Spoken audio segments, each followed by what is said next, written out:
from here. Yes. After leaving the village, we should head straight toward the desert.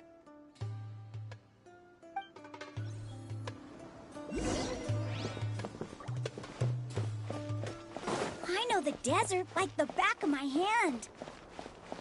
Is that because you play here a lot? Yep. One time, Grandpa almost got lost in the desert, but I was the one who brought him back.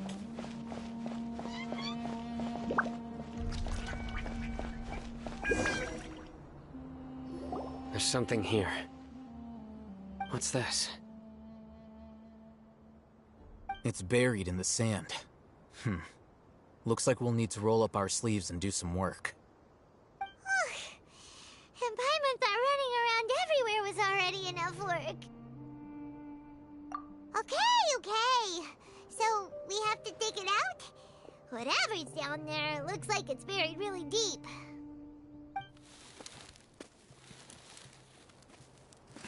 These are likely fragments of an academia-developed device, something akin to a headset. Looks like there were more than one village keeper. They must have been escorted this way because there are device fragments scattered around here. Let's split up and search the area. Chances are that we'll find other things nearby.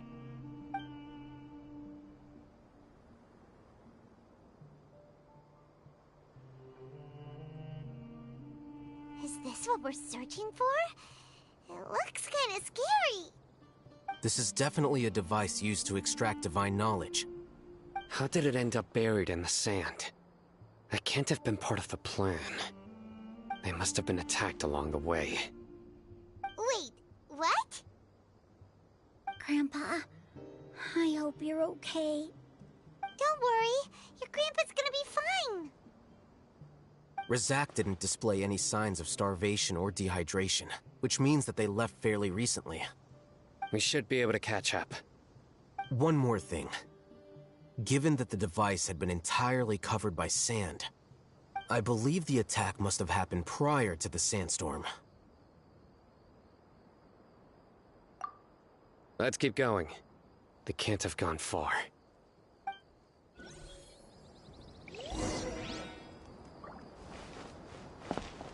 Ugh, but running on sand is so tiring. But you're flying, aren't you, Paimon? Is flying over sand tiring too? Ugh, of course it is!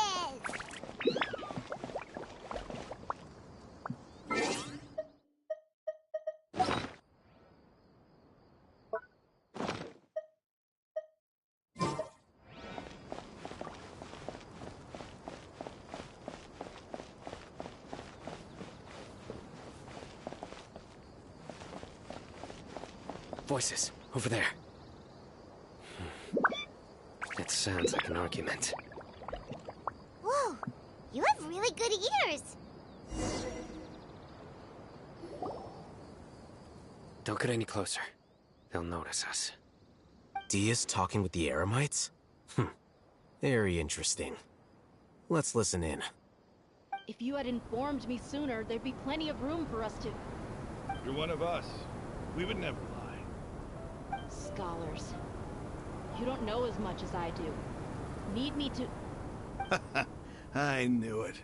That's our Dia. Dia?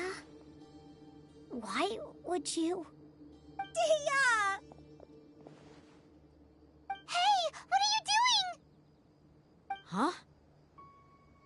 Didn't you say you'd help me find Grandpa? Why are you on their side? Well, look who's here. Ain't that something? This complicates things.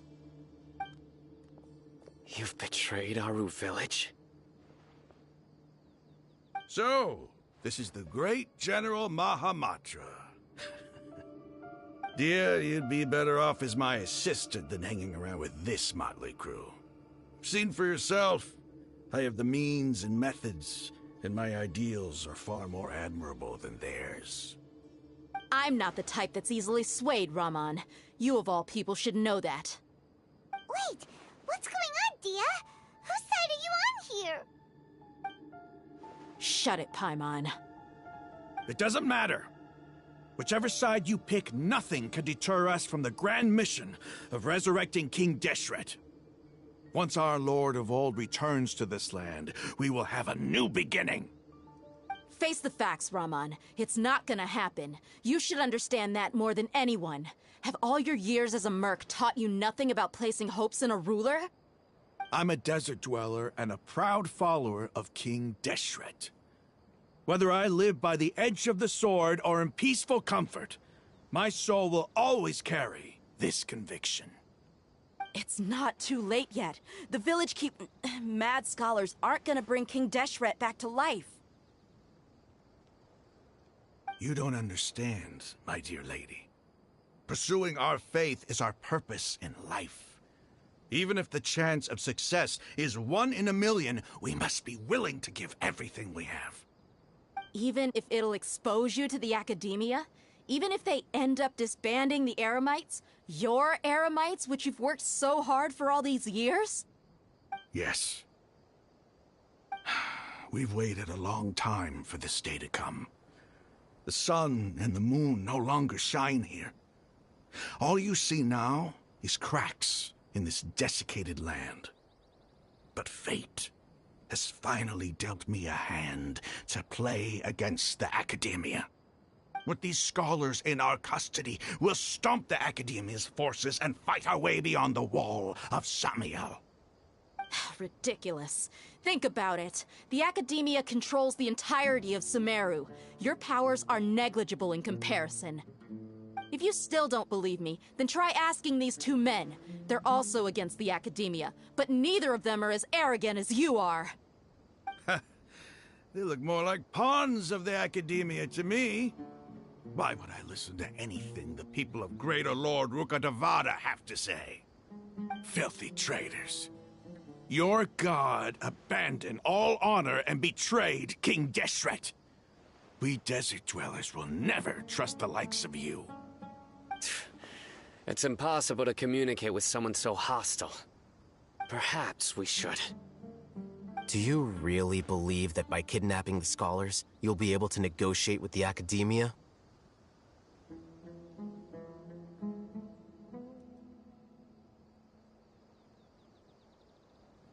These people have no value as bargaining chips, but I could be persuaded to take their place as your next hostage.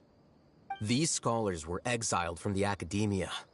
I, on the other hand, am their current scribe, and will be a much greater asset to you. Wait, you can't be serious. So, you want to trade places with the hostages, do you? Precisely. Any wise person would gladly accept my offer. What are you thinking? What if they decide to kill you instead? Well, that would be bad luck for me. However, I'd get the chance to observe the scholars, perhaps even find out the truth. Think you can talk me over with that confident look of yours? I'm not trying to persuade you. I'm using this as a means of joining forces against the Academia. You are the scribe. What do you have against the Academia? Not all desert dwellers believe in King Deshret, and the same applies to the Academia. Why must all knowledge seekers approve of the Academia's way of doing things?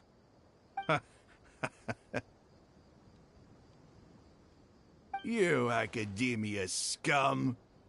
Every last one of you is nothing but a hypocrite, just like everyone else on the other side of that wall. I've made myself clear enough. I won't listen to another word from the Dendro Archon's people. Not so fast. I'll hate them. Do you stand by everything you just said? I never make empty promises. You know you're making a dangerous decision, right? I do. Good. Raman, hear me out. These people are my friends. Maybe you can't take the followers of the Dendro Archon at their word, but what about me? Do you trust me? We've known each other for years. Of course I do. In that case, I'm willing to vouch for their honesty with my right arm. Come on, Raman, don't be a coward. If you're serious about taking on the Academia, you need to steel yourself. You can't be afraid. Huh. An arm from the Flame Mane. You've piqued my interest. But what if you refuse to oblige? What should I do then? No one's a fool here, Dia. We're mercs. And mercs don't tend to live long unless they have their wits about them. You're not wrong, but this is different. I promised my friends that we'd bring back the Village Keepers together. Let's do it right here, then. Give me your right arm as proof of your resolve. Don't listen to him! He's not even trying to negotiate! He just wants to make things more difficult! That's fine. Are you crazy? We came here to save lives. One arm for that many people is still a pretty good deal, if you ask me. Raman, I'm holding up my end of the deal here. You'd better not let me down. Sure. Go ahead and cut off her right arm.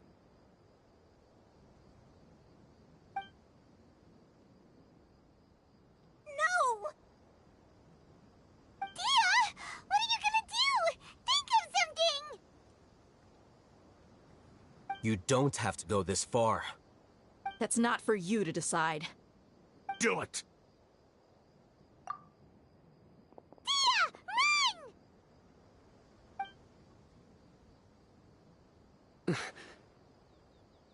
Run!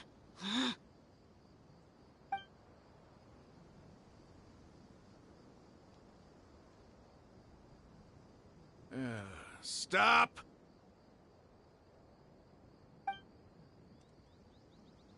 What's wrong? Can't do it? Flame Mane, you and I are both desert folk. Cutting off your arm is no different than cutting off my own fingers. Where's the sense in cutting my own kin to pieces? You've shown me that you're serious. Go on now, take your friends and leave. Meet me in the desert at noon tomorrow.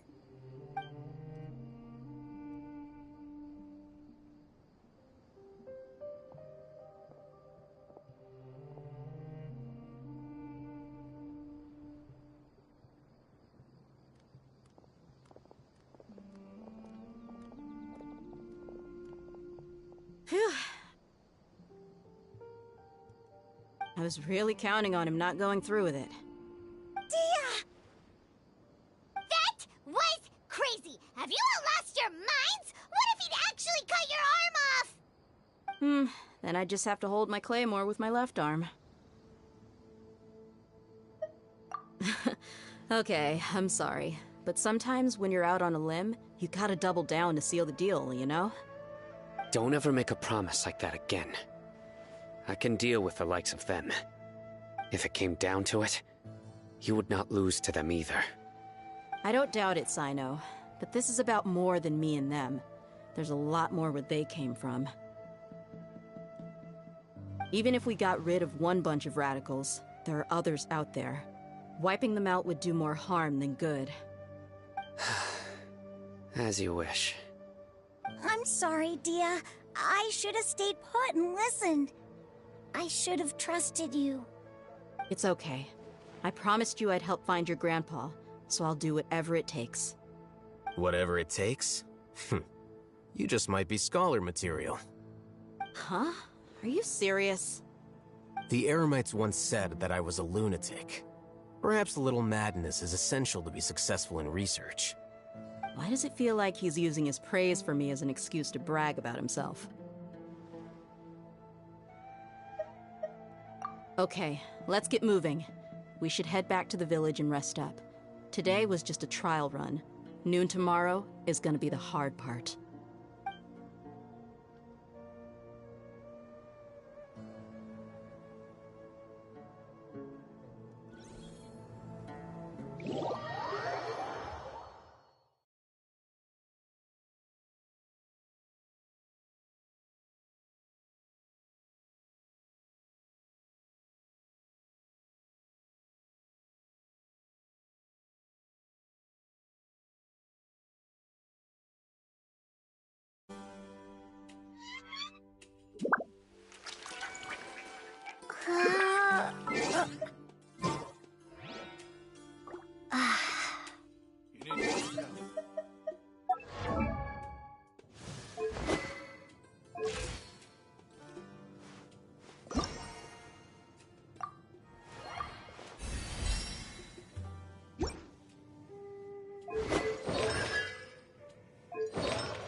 You're all here so early.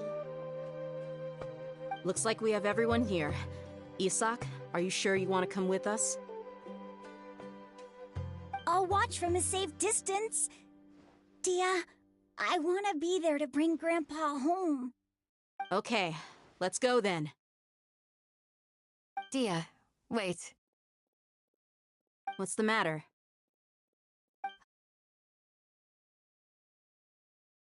No more of that today, understood? Or I'll be very upset with you. Fine.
They got here before us.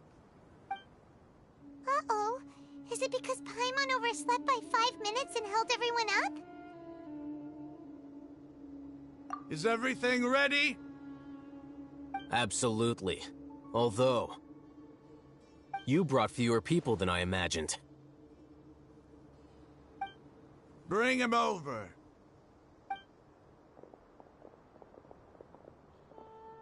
Grandpa! Why is there only one of them? Rahman, I've always thought of you as a man of his word. What's this about? It's a one-for-one exchange. Sounds fair, don't you think? And let me put it this way. Agreeing to any kind of deal with the Dendro Archon's people is already a huge compromise on my part. Don't you think you've asked enough?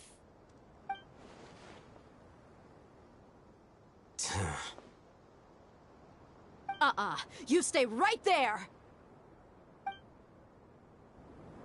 Boy,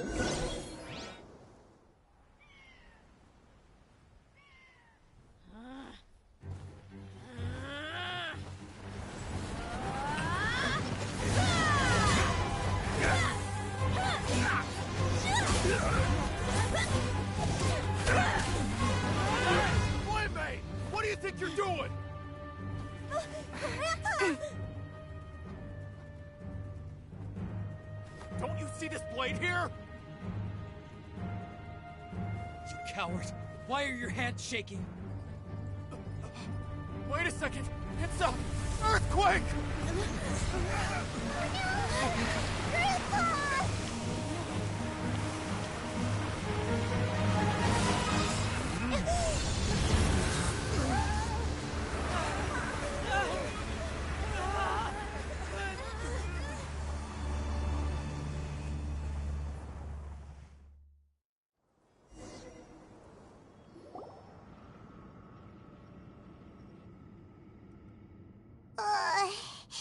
Paimon's dizzy.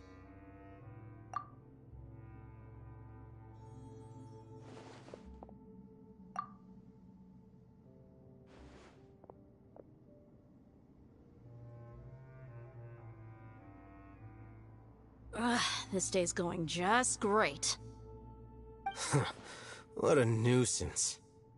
The sand dune collapsed. I saw an energy field. The village keeper protected us. It glowed green with Tintro Archon. The present one. Grandpa? Grandpa?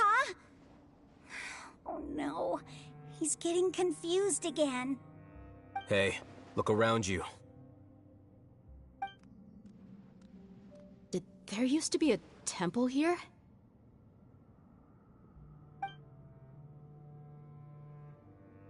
It seems that when the sand dune collapsed, it exposed these underground structures. The symbols on the gate belong to King Deshret's civilization. This structure must be ancient. Over time, the sandstorms completely buried it and left it in the state we see now. It could have been an underground palace in the distant past. Oh, a miracle. Praise King Deshret! What's he doing here? And his men too? They must have fallen down here with us. Pretty lucky if you ask me. Most of them seem in really bad shape. Except for him. He got off lightly. Mind your head. No, this isn't the time for conflict. Our exalted lord has shown us the way to his sacred palace. He's not actually gonna go in there, is he? As it happens, I want to take a look inside too. What are you doing? Don't you think it's curious? 1 minute, Lesser Lord Kusanali's power protects us from harm, and the next, remnants of King Deshret's civilization appear. 2 major deities are vying to showcase their power to us. It would be a shame not to witness them both. Paimon thought you weren't interested in gods. Indeed. In my view, gods are just a higher form of living being. Or creature, you could say. New discoveries are always worth investigating. Whether they have anything to do with gods is neither here nor there. Raman, what are you gonna do about your men? I'll just let them lay here. King Deshret will take care of his people. Right now, I'm going inside.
It's full of life here.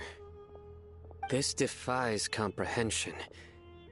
It looked completely desolate from the outside. Yet, it flows with energy inside.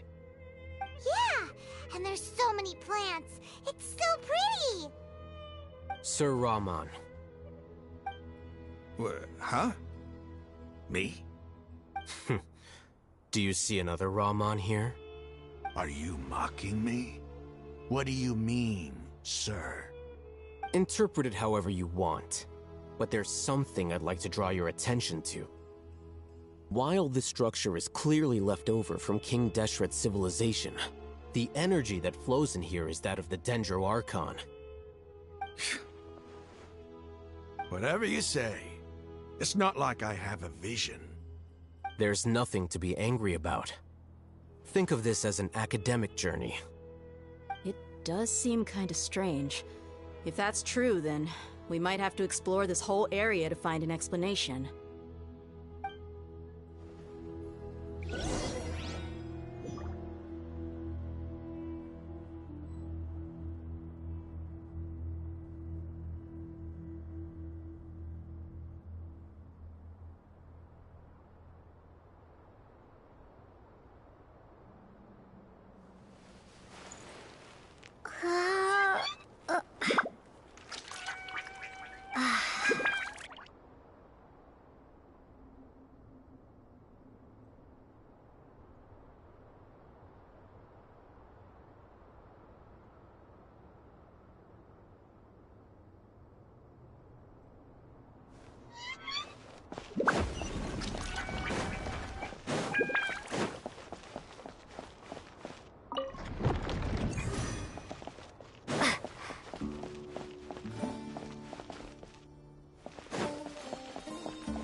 The wind rises.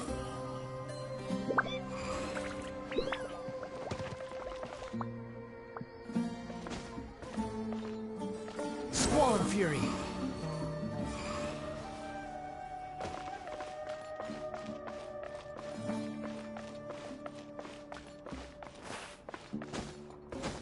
Hup. The wind rises.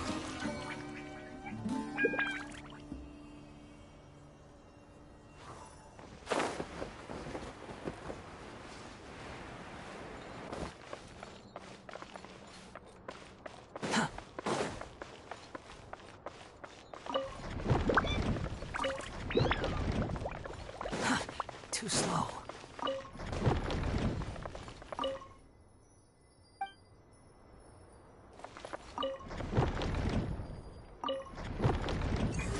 Quit following me.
wind rises.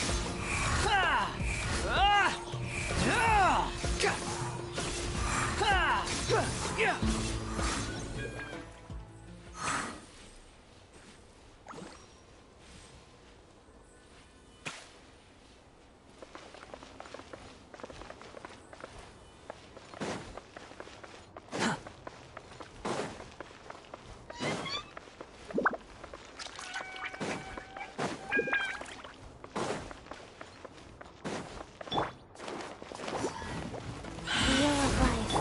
Behold!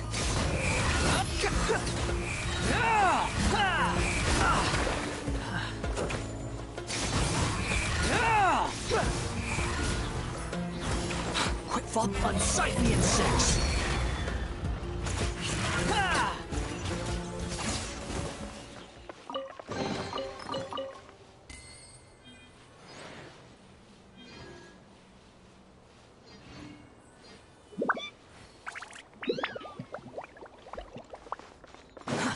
Too slow.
The wind rises.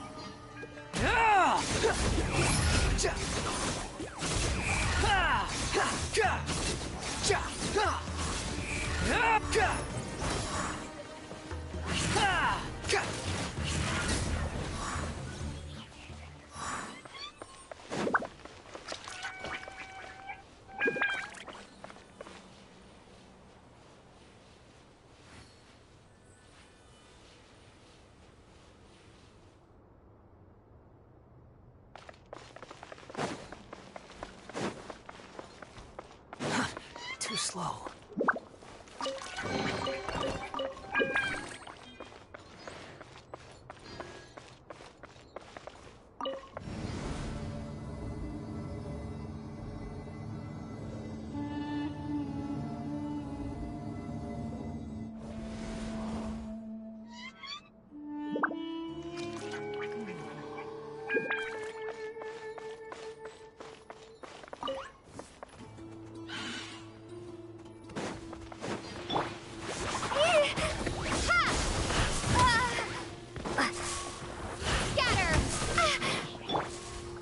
Squall and fury.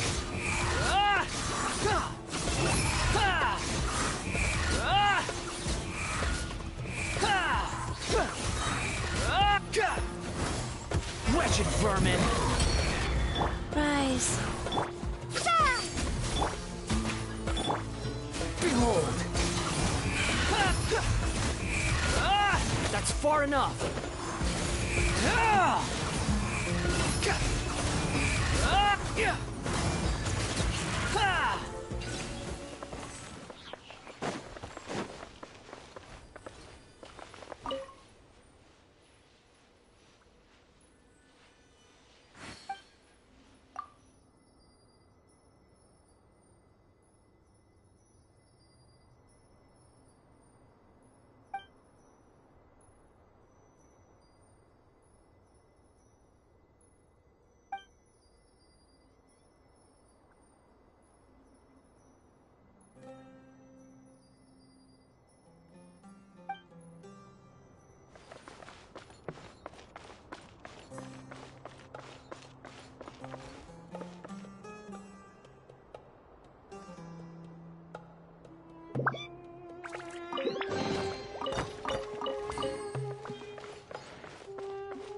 Quit following me.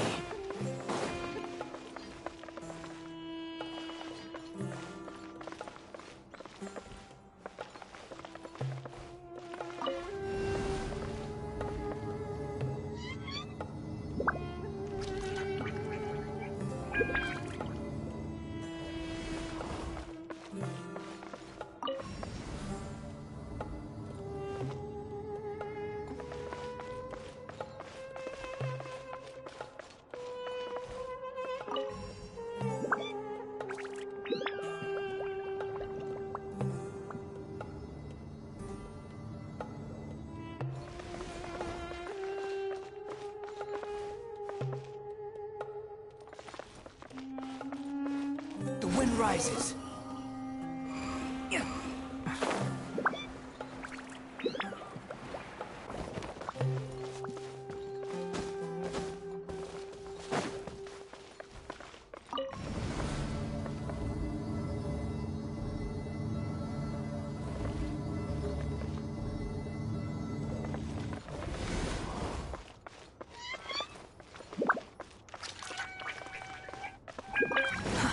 Too slow.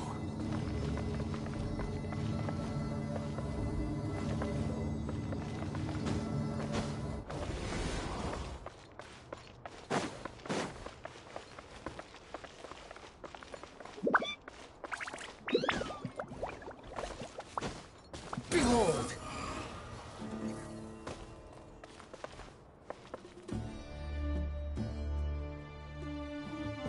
Squall and Fury!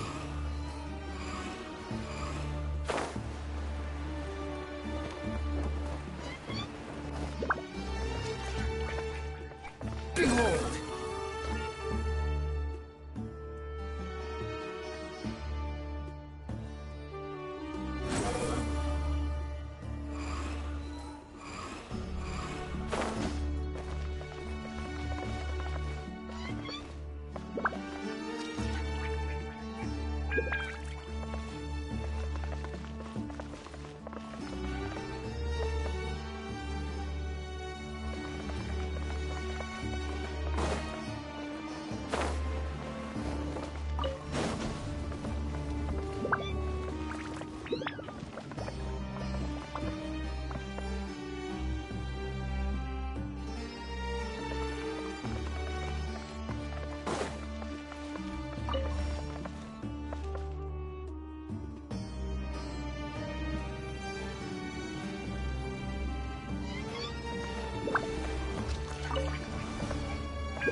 Squall and Fury! Ja!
far enough. Gather! Wheel of life.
That's a sight to see.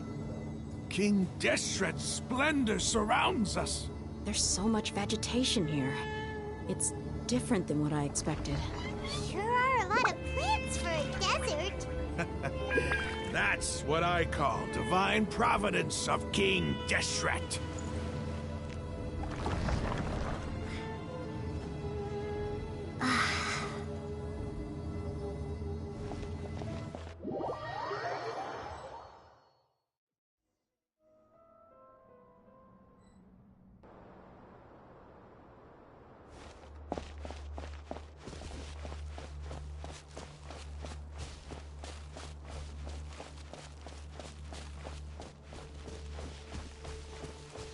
It's getting brighter! Oh, it looks so beautiful!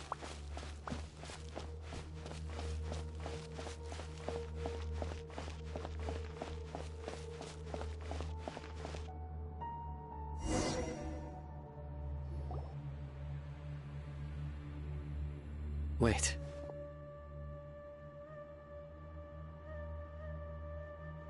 What's that?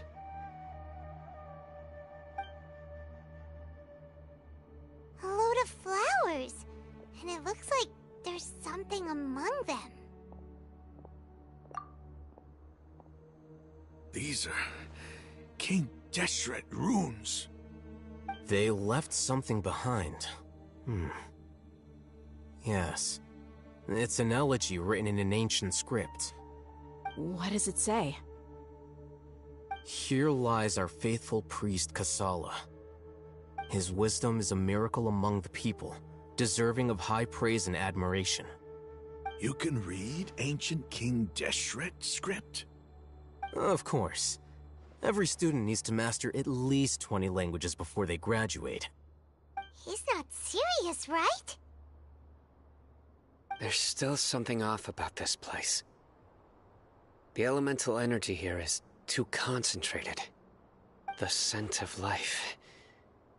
Is it trying to tell us something? Is this it? Analyzing.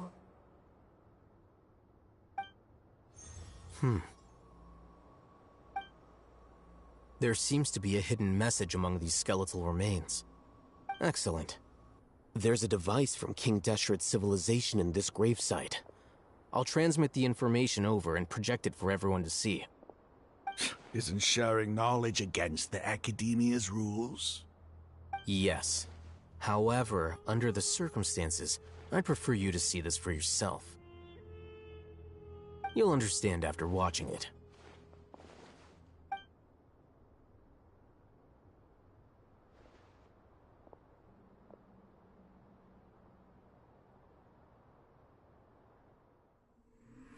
Civilization is born of knowledge, but so too can knowledge be its demise. A disaster caught us unaware. It was knowledge that did not belong to this world. King Deshret brought this forbidden knowledge into our world, and it quickly spread like a plague. People's minds were filled with crazed whispers. Dark gray scales spread across their bodies. Even the land was stripped of its vigor. Only a desperate, deathly silence remained. Were it not for greater Lord Rukkhadevata from the forests, the damage would have been irreversible. She summoned the priests to build temples and infused into them the divine power of life. The disaster was miraculously tempered, and the embers of our civilization were preserved in Aru village. Alas, the miracle could not last. As long as forbidden knowledge continued to exist, it would forever blight this world. In the end, the proud king of the desert, my eternal lord, chose to sacrifice himself. I have spent my whole life since guarding one of these many temples. But now, my duty is coming to an end. As I close my eyes for the final time, the sight of that noble deity will appear in my vision once more. In helping King Deshret to eradicate forbidden knowledge, she exhausted her strength, and her form became that of a small child. How strange. Now that I think of her, I no longer have any fear of death, for I sense that the spirit of life will abide with me during my eternal sleep. Children of the desert, cling no longer to past grievances, but hold tight to the memory of this act of benevolence. What was that?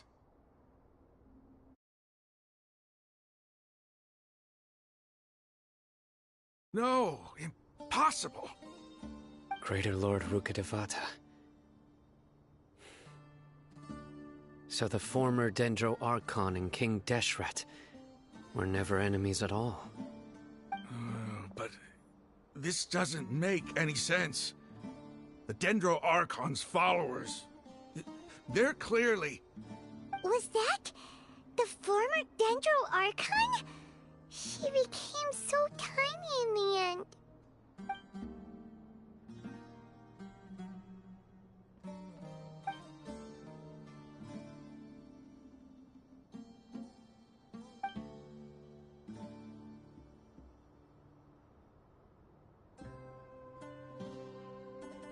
You might be distrustful of the Akasha, but there's no reason for you to doubt King Deshret's technology.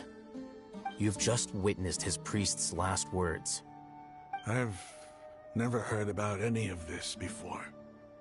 The surviving followers of King Deshret all gathered in Aru village. Our god did not make mistakes. We refused to believe any of the rumors. King Deshret's death, the all but total annihilation of our civilization, it was all Greater Lord Rukkhadevata's doing. We saw her as nothing more than a traitor, who stabbed us in the back in our moment of crisis. Just like us humans. Fighting, feuding, double-crossing each other to survive in the desert. You were blinded by your prejudice.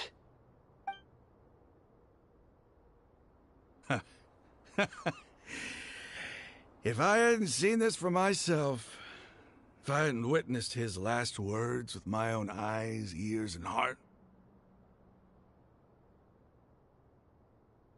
how could I ever begin to accept this?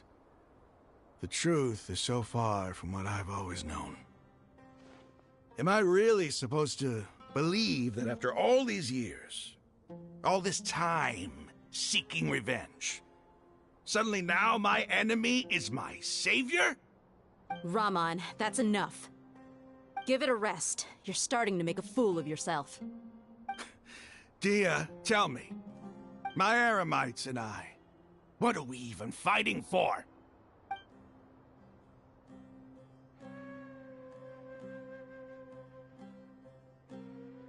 Hey, how you doing?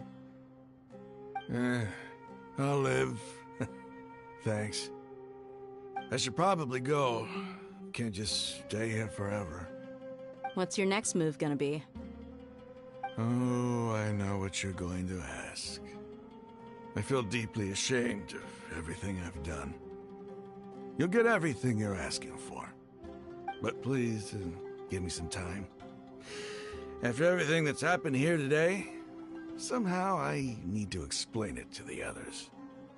It's not gonna be easy. Well, I guess that's for me to deal with. Dia, this is where our camp's located. Make a note of it. When would be a good time for us to go? Tomorrow, I'll convince everyone that we're all on the same side. And I'll return every last one of your your village keepers. We'll share our other resources with you, too.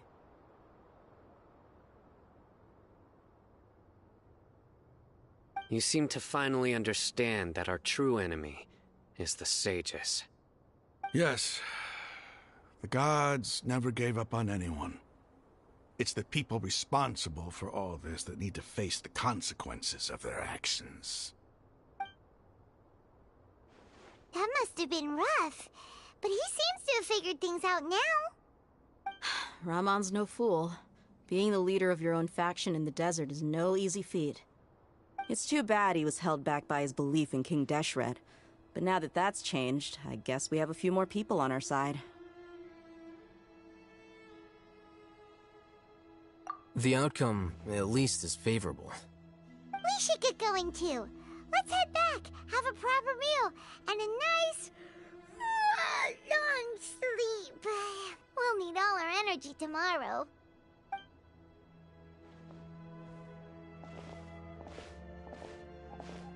Sino, we're leaving! Stop yelling.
Raman, we're here. Everything's been arranged. Someone will bring the village keepers back to Aru village shortly. I guess all I can say now is, thanks for agreeing to help. Ah, don't mention it. I think we can both agree you went to hell and back for it. But we share a common cause now. From here on out, we're allies. Where are the perpetrators? I'll bring you to them.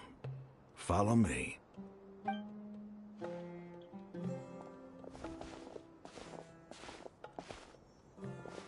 So these are the people who kidnapped the village keepers. Oh no, it's the scribe! There's no need to yell. No one can help you now. We've been all over the desert trying to find you! That's right.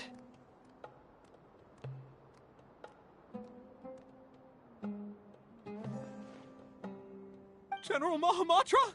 No, no! Make it quick, please! Swift and painless! Whoa. The moment they set eyes on Sino, they turned pale like they've seen a ghost! You should have known that I would be coming for you. Wait, we were just following orders! You know what I'm talking about, right? There's no way we could have done all this by ourselves! No, not Sino! He's gonna tear us limb from limb! I could do worse. Please have mercy! Start talking. Otherwise, I'll have to resort to other methods. So, your superiors have kept you quite busy recently. Why? What are they trying to accomplish? They wanted to extract canned knowledge. Don't play dumb. You know what I'm really asking. They extract divine canned knowledge. Then what? I really don't know how to explain it. Well, you better start talking or you'll be sorry! You don't want to make things any more difficult for yourself, do ya?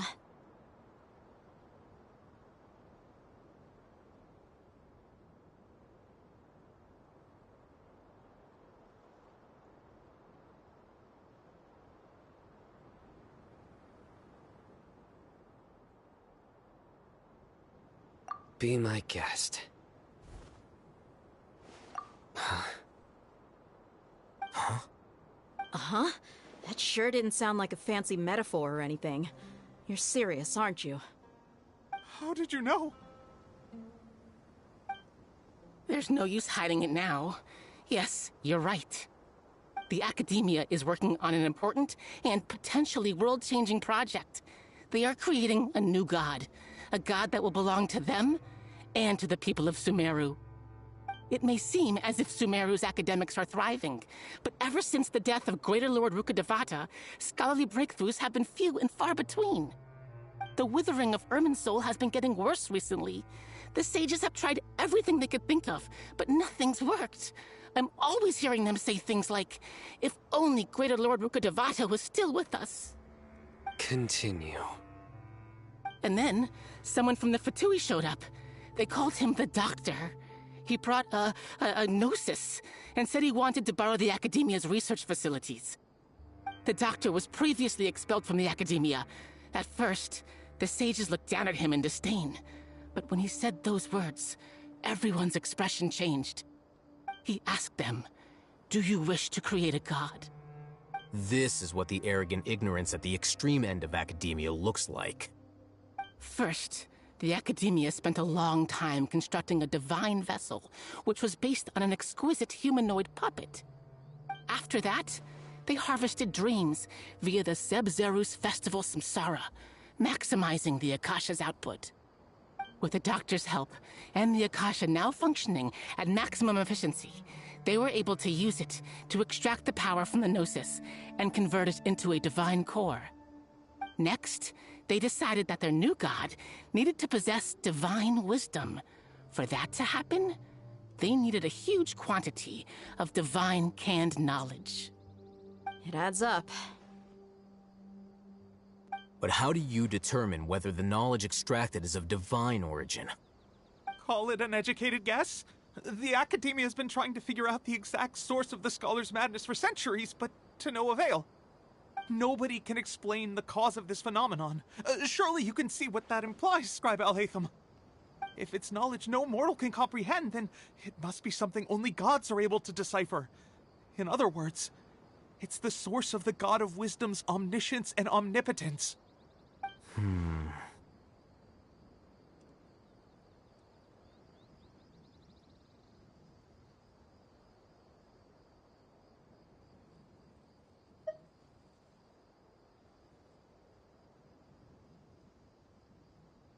You must have noticed by now. The Academia doesn't care about who their god is. It's the ability to exercise control over knowledge and wisdom that matters. It is as if they are cursed with a desire for omniscience and omnipotence that burns in their blood. Some organisms demonstrate phototaxis, and thus orient their entire lives in respect to sources of light. For the sages, their only source of hope is the existence of a deity who embodies the acme of wisdom. This is but a form of phototaxis. For many scholars, the absence of a god of wisdom means stumbling in the darkness for the duration of their lives. Then what does Lesser Lord Kusanali mean to you? Is she not a true god present in this world? If you already have a new god, why try to create another one? From the beginning, the Academia has never treated her as a god. When the Academia first discovered Lesser Lord Kusanali, the newborn god of wisdom, the sages hoped that she would be as wise as Greater Lord Rukkhadevata. But upon evaluation, they found that at the time she possessed no more intelligence than any ordinary human child. The sages never had a ruder awakening. This forced them to accept that Greater Lord Rukkhadevata had indeed passed away. Not to mention that Lesser Lord Kusanali's gnosis has been used to power the Akasha this entire time. By herself, she has neither an Archon's raw power, nor the spectacular insight expected of a god of wisdom. Slowly but surely, people began to forget about her existence. So, this is the path the sages have chosen.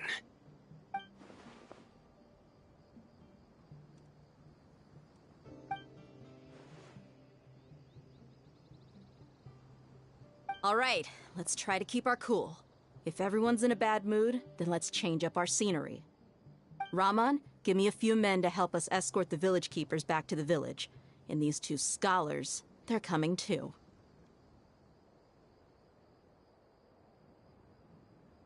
Sure, as you wish.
The village keepers you found have all been returned to their homes, and each one has a dedicated caregiver to look after them. The two new scholars are being kept under close supervision, too. Really great work, everyone. The atmosphere is so heavy.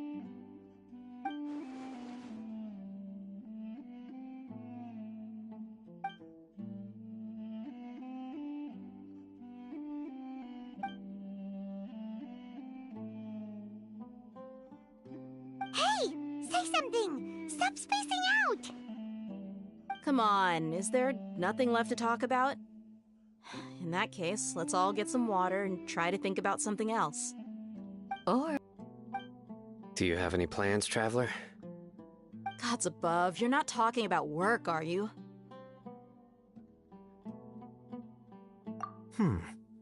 So you were still withholding some information?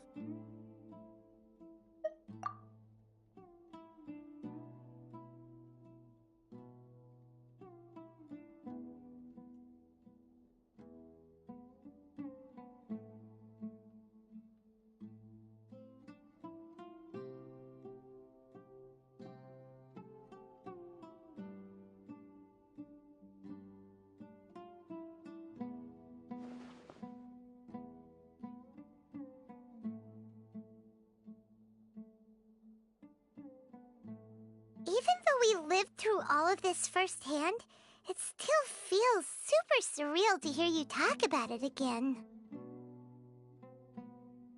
What a whirlwind of a story. I felt like I was holding my breath the whole time. It seems like there'll be more issues to face in the days ahead than I'd anticipated. Still, now's a good time to make our next move. Now that Ramon's joined us, we'll be an even stronger team. It's time to make a plan. Indeed. These events are a flagrant transgression of the rules in every sense. We cannot allow it to continue. So, everyone, are we on the same page? Crush the sages and rescue our god. That is our ultimate goal. Well, let's brainstorm a little more about what other resources we can draw on. The next time we gather here, we must have a solid plan. Yep, it'll work out for sure.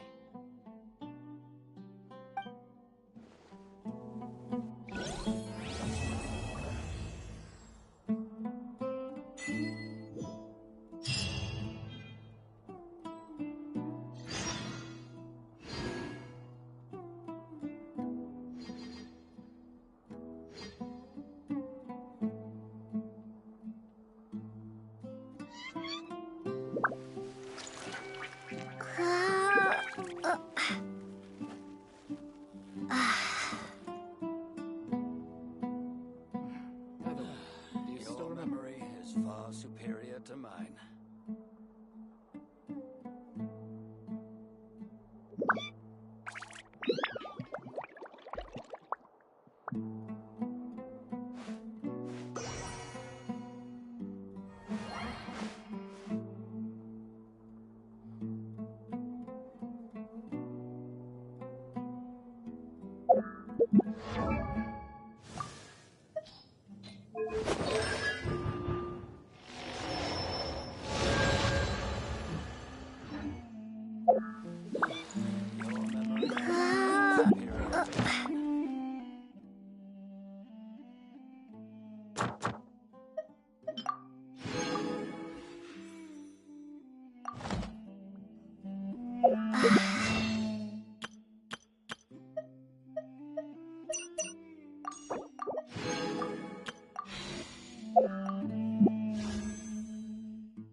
Has everyone arrived?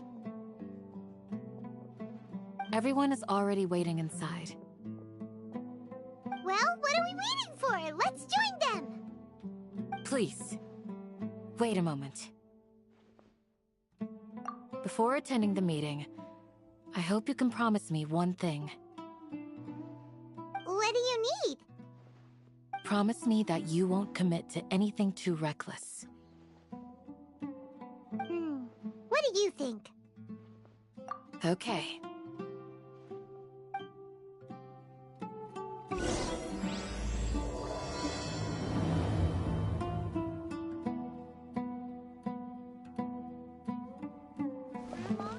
Is King Deshret really gonna come back from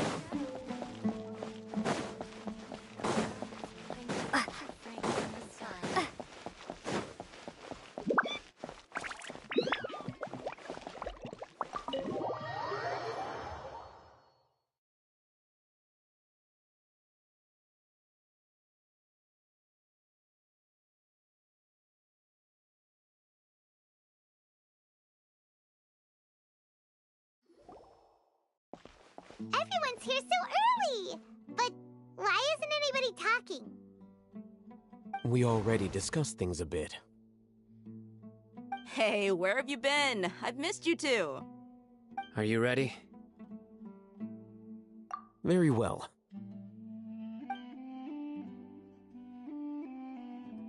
Are you sure this is gonna work? I gotta admit, it's bold. Color me impressed. It's worth a try. The point of discussion is to arrive at a solution. Let's cut the small talk and move to the next point. You're making Paimon nervous.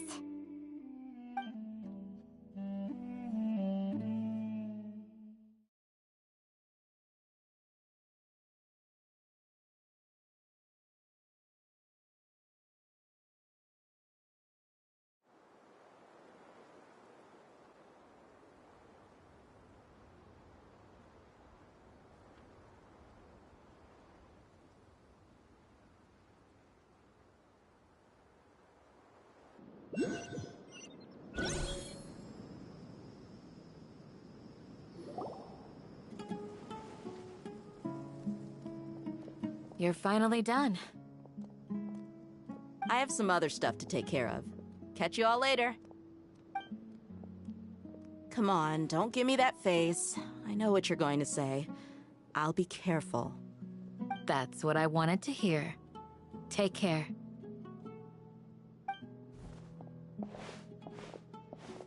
Well, Traveler, Paimon, judging from your expressions, the meeting must have been quite productive.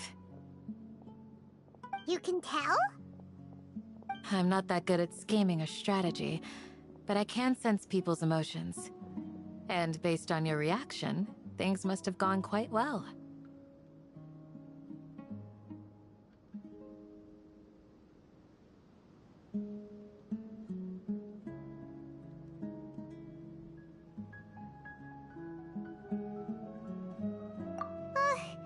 Paimon's a little worried. Hopefully nothing will go wrong. To be honest, I feel the same. But you're already some of the most capable people I know. So you have my trust. Candace gave us a compliment! Your deeds speak for themselves. Candace, we stayed behind to tell you that, although you won't be coming with us, we'll be sure to remember your words. I'm very glad to hear that. I've said the same thing to everyone here today as I said to you when you arrived. Your safety is the most important thing. Only when you're safe can the plan be successful. So please, take care. You're welcome. And thank you for taking my advice. Good luck with everything. I'll be here in the village praying for you.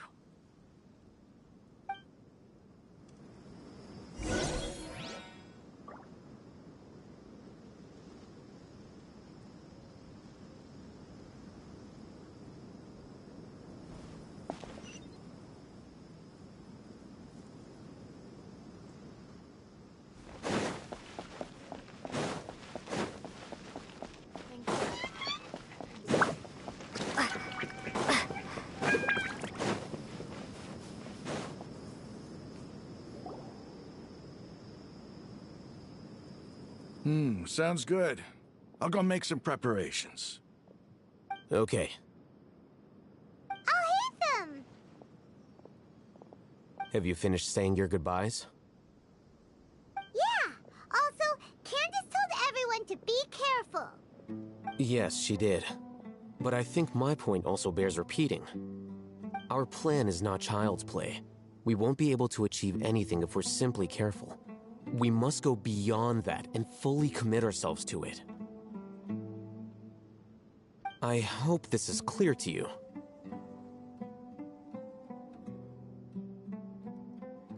Huh? Shouldn't you be saying something more cheerful to boost our morale right now? Didn't we already do that during the meeting? You can never have enough words of encouragement. In that case, Candace can cuddle you to your heart's content while I continue to remind you of the seriousness of our situation. We all have our jobs to do after all.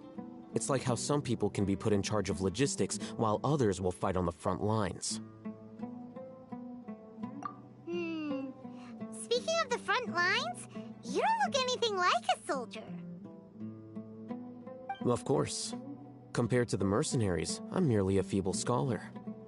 But the advantage of not being a mercenary is that I get to stay in a safer place and offer my strategic insight. Just think about that mercenary who lost his mind. Mercenary groups are facing constant danger every single day. Well, being a scholar is also a high-risk occupation, and you are a scholar! I'm not like the rest of them. Even among members of the same species, some will exhibit far more potential than others. This guy. Paimon still remembers when those mercenaries in Port Ormos called you a lunatic. All intellectuals are lunatics in the eyes of fools. I'll take that as a compliment. That reminds me. Do you remember the record we saw in the King Deshret ruins? It mentioned forbidden knowledge.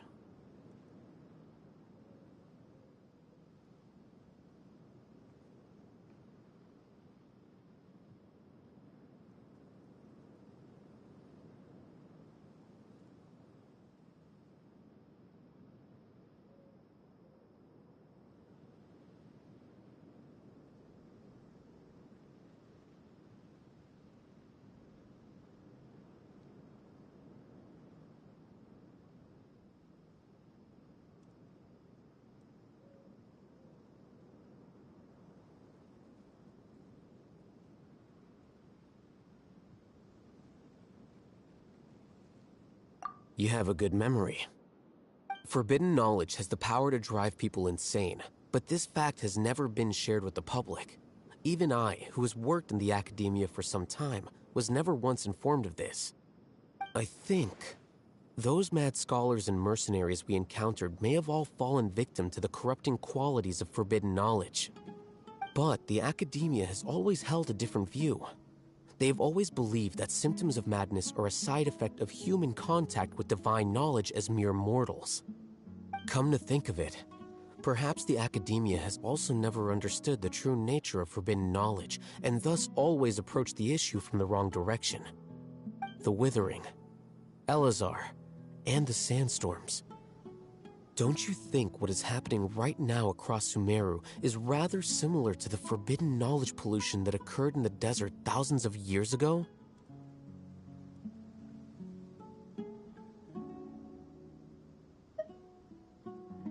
But Paimon thought that Irminsul's disease is what caused the withering in the sandstorms. At least, that's what Tainari told us. Wait a second. Could it be that? Ah, you've connected the dots. The cause of Irminsul's illness may precisely be the pollution from forbidden knowledge. But if that's the case, what should we do?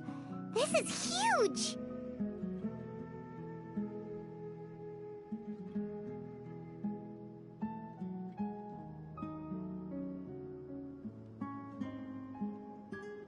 Wait. Why do you think Lesser Lord Kusanali would have a solution to this situation?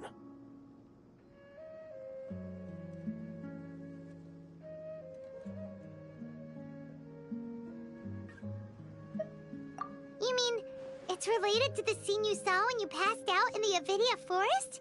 That whole the world forget me thing? In that case, it's imperative that we rescue Lesser Lord Kusanali. Only by working with her to save Irminsul can we completely resolve the problems Sumeru currently faces.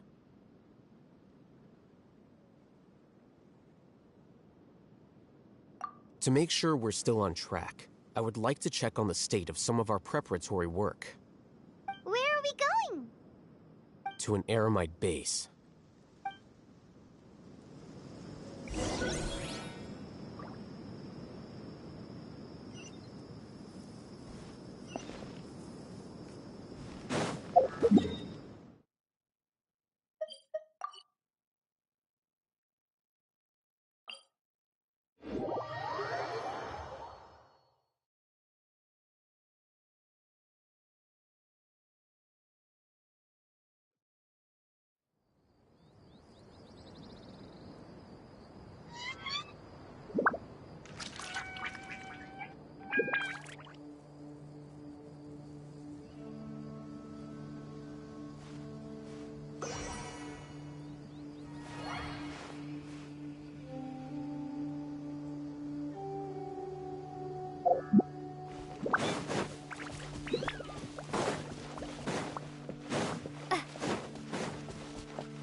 Ah, they're here. Huh? What are they doing here? I gave them some technical work to do. Ah, it's the scribe. And is that the traveler I see? How's the work going? Ah, yes! We have fixed the devices according to your instructions. One of them is already ready for use, while the others are still under repair. Aren't those devices for can knowledge extraction? What are you doing with those? Look here. Huh? More can knowledge? Are you going to put more weird stuff into her head again? What's that look on your face? Are you scared? Paimon's a little scared, but very, very furious! That's an interesting response. Anyway, we're not going to use this just yet. As I mentioned during the meeting, this knowledge capsule contains a decree I drew up in the past. The Academia should also have their own copy. And according to the plan we just came up with, Traveler, I want you to record something into this capsule. Do you believe we can save Lesser Lord Kusanali?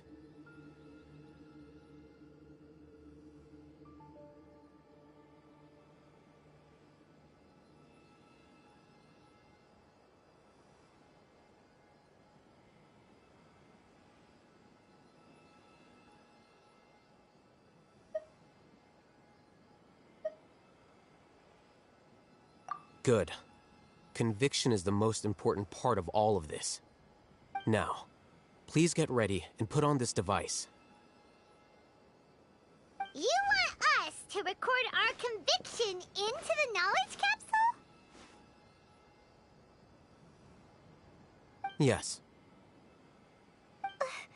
Paimon is still really worried.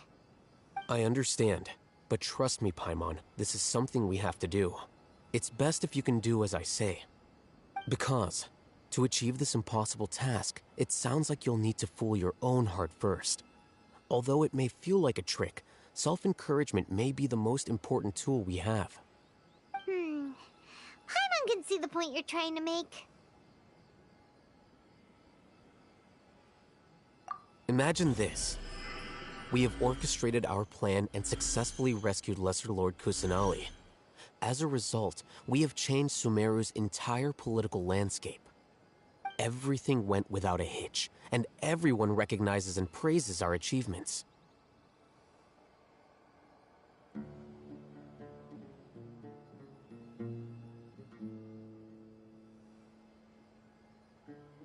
Now, open your eyes Here. What's this? Read it out loud.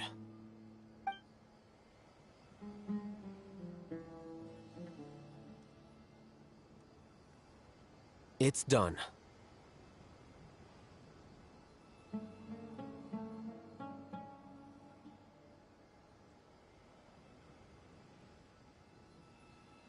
Is your head okay? Does anything hurt?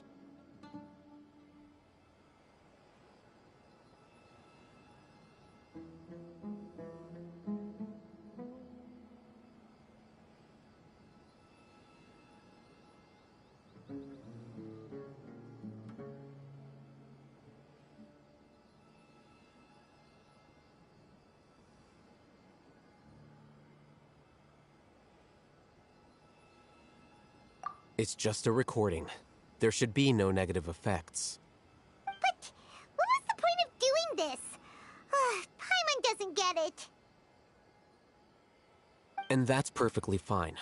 In any case, these capsules aren't meant to be used by you. Huh? What do you mean? Have you forgotten? Our plan needs to account for those who have long relied on the Akasha. You may find it hard to believe, but for those people, everything the Akasha transmits to them is nothing short of absolute truth. Imagine if you've been using a device like the Akasha since the day you were born, and this device has always supported you during times of need. After all that time, what do you think you'd become?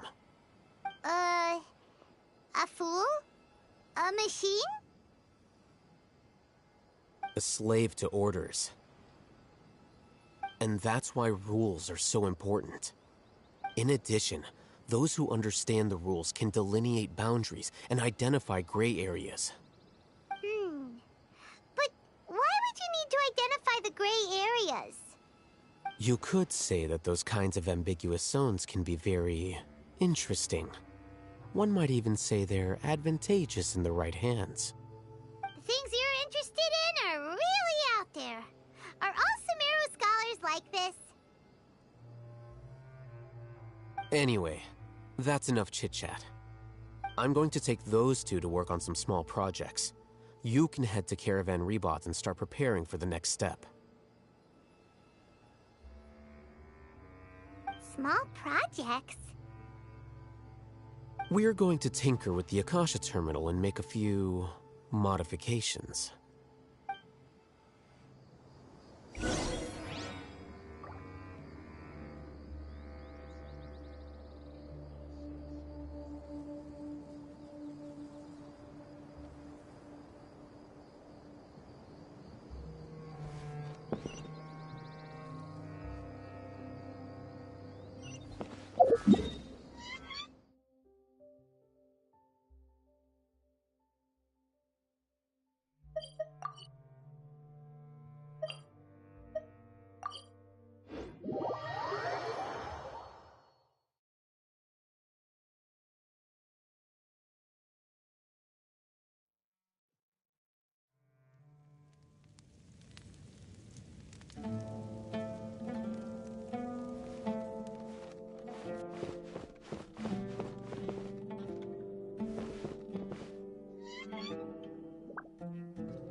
I thought we agreed on a plan.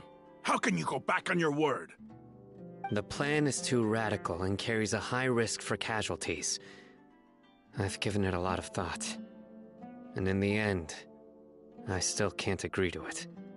But it's still the best plan we have.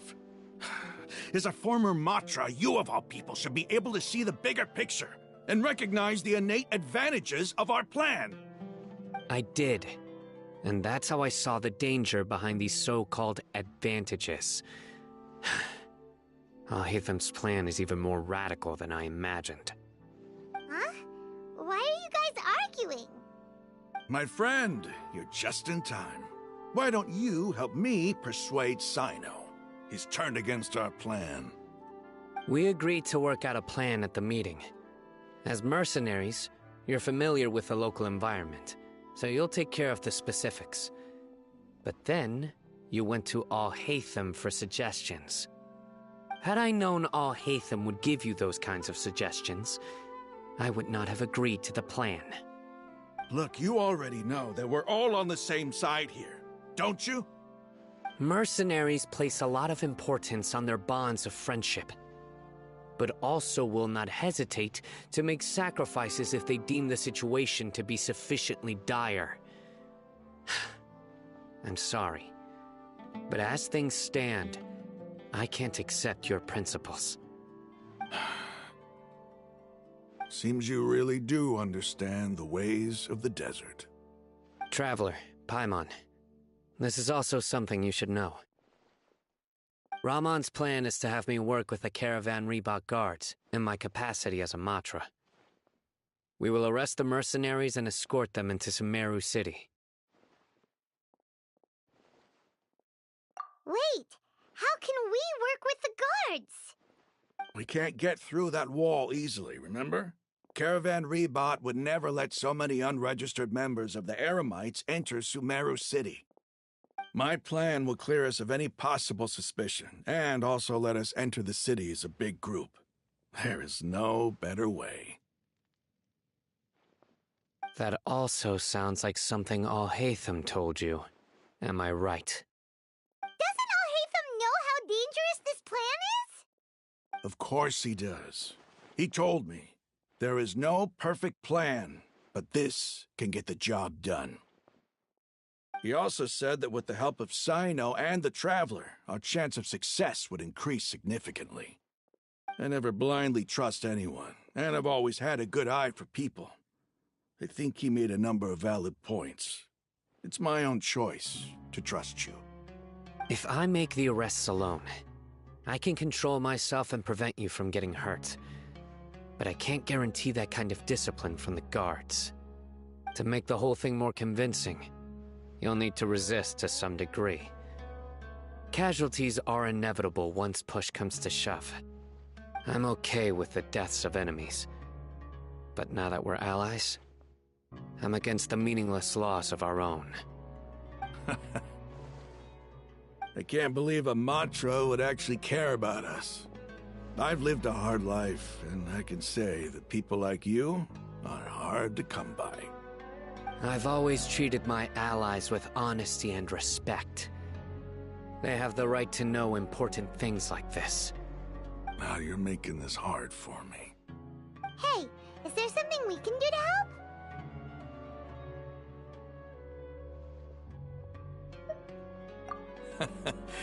I knew you would say that. We can help fight some of the mercenaries, which should reduce the number of times you'll have to struggle directly with the guards. That should help at least a little bit.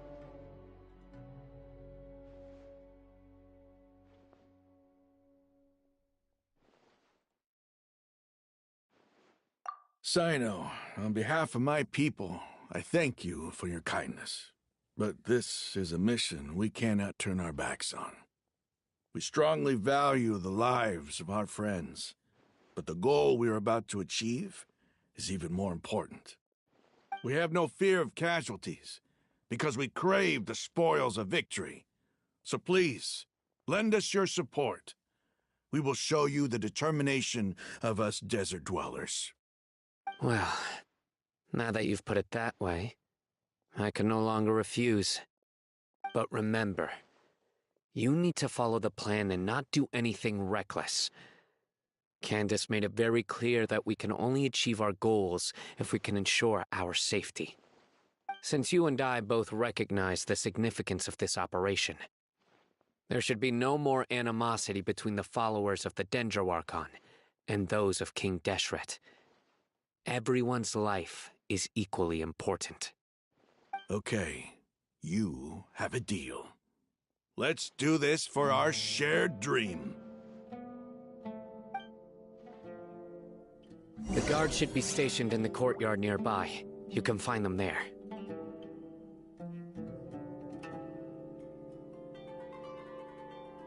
Travelers and visitors, don't miss out. What should I sell after I'm done with this batch?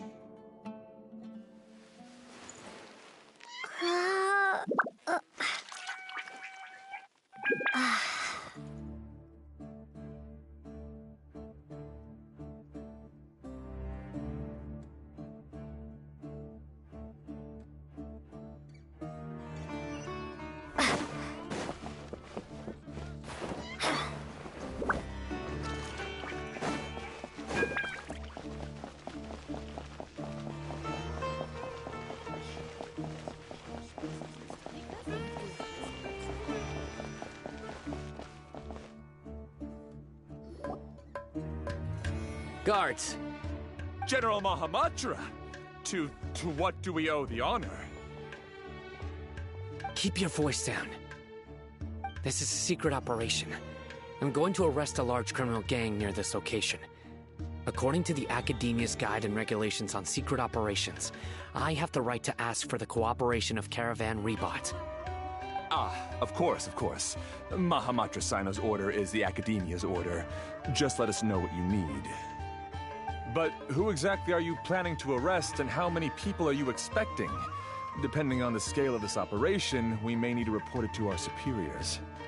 They're a squad of Eremites whose number is comparable to Ain el Akhmar in Port Ormos. They're involved in the theft and resale of supplies from the Academia. As many as Ain el Akhmar? This should definitely be classified as a joint operation. Then I suggest that you report this to your superiors as soon as possible, and treat it as a top priority desert operation. I will need personnel. Got it. Please wait a moment. I'll contact them immediately.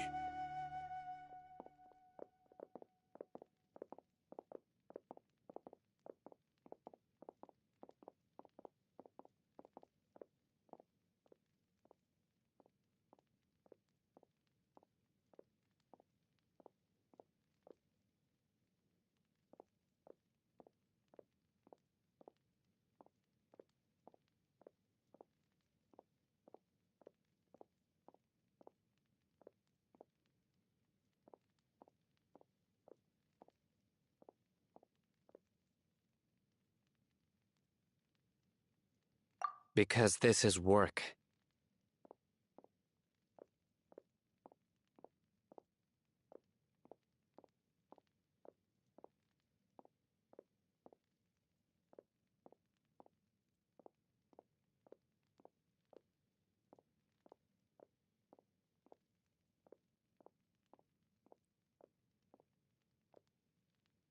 Because I trust you.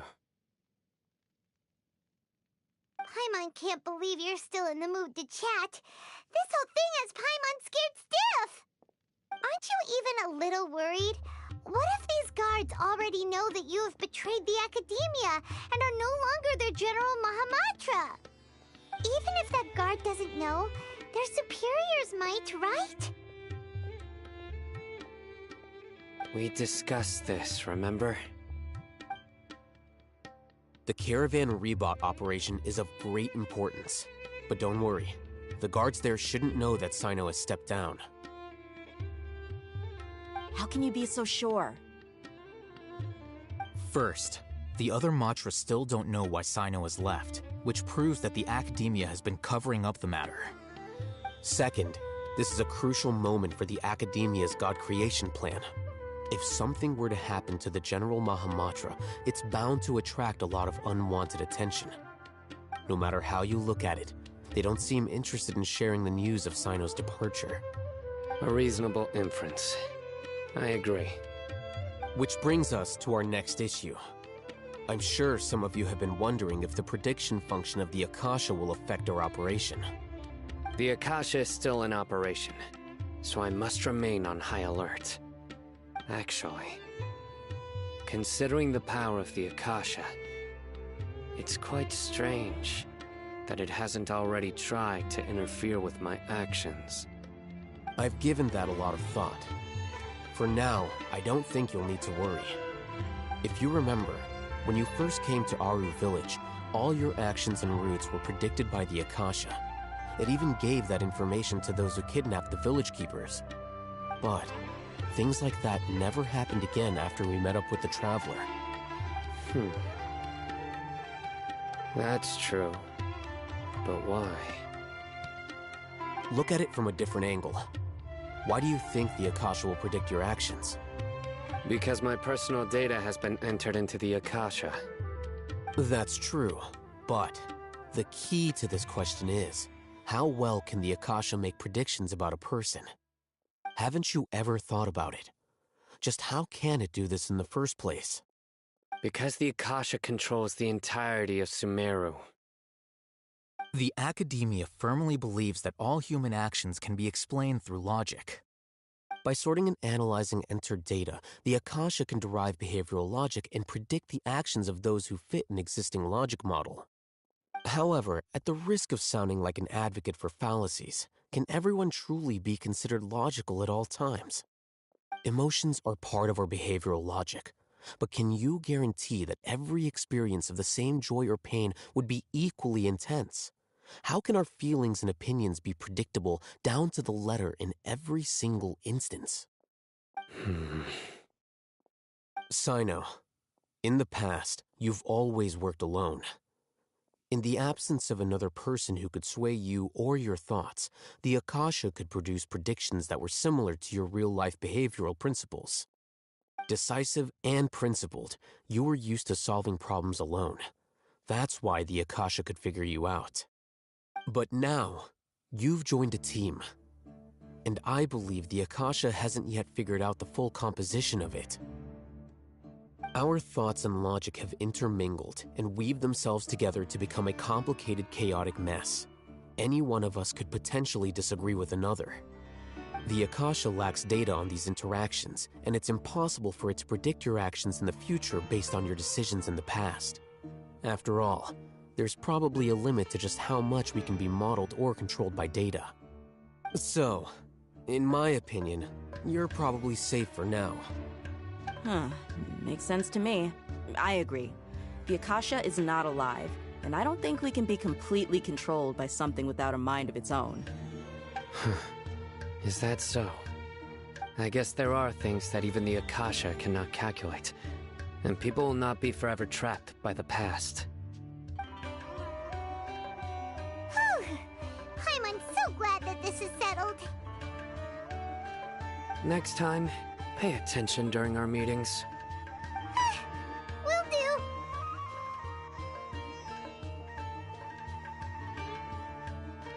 Just remember to stay vigilant. Footsteps! General Mahamatra, we were not expecting your presence here. I'm the security officer of the Great Red Sand District. My name is Luxembargo. This is my assistant, the Traveler. She will be working with me. The construct next to her is for her work. Beep! Construct, beep! What a great honor to meet you. Your golden hair is as bright as the sun. And, is this the latest technology from the Academia?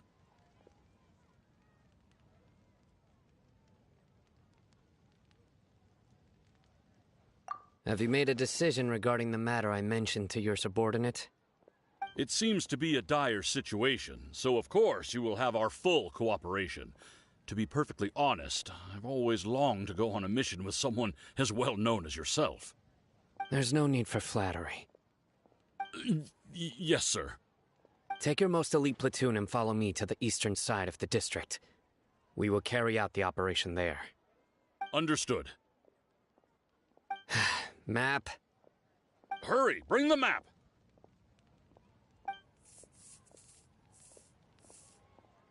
In 2 days, we will engage Rahman's Eremites and capture all of them. Any questions about the time or location? None at all, sir. Good. See you then. Yes, sir.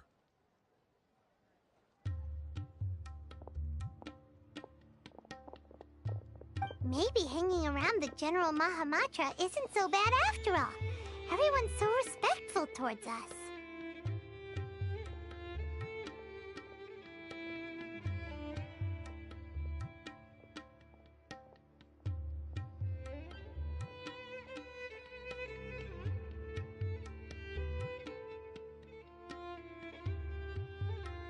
This is all due to the absolute authority of the Academia.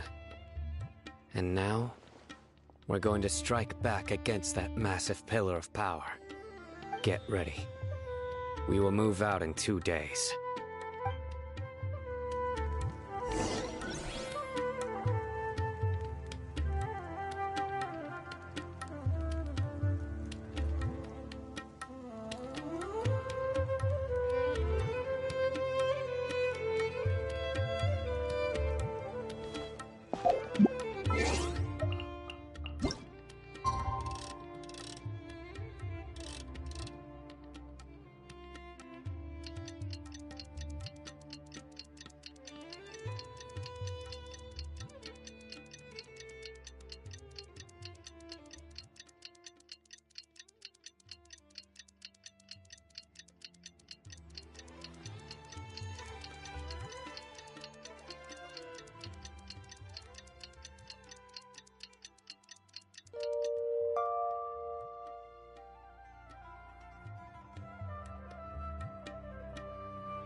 Time for the operation!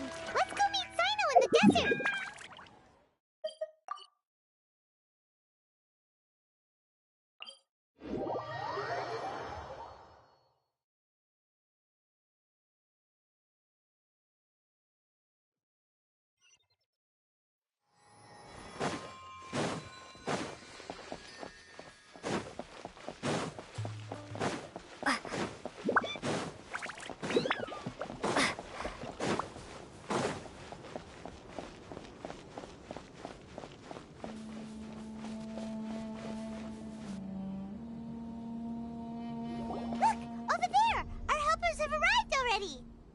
Let's hurry over!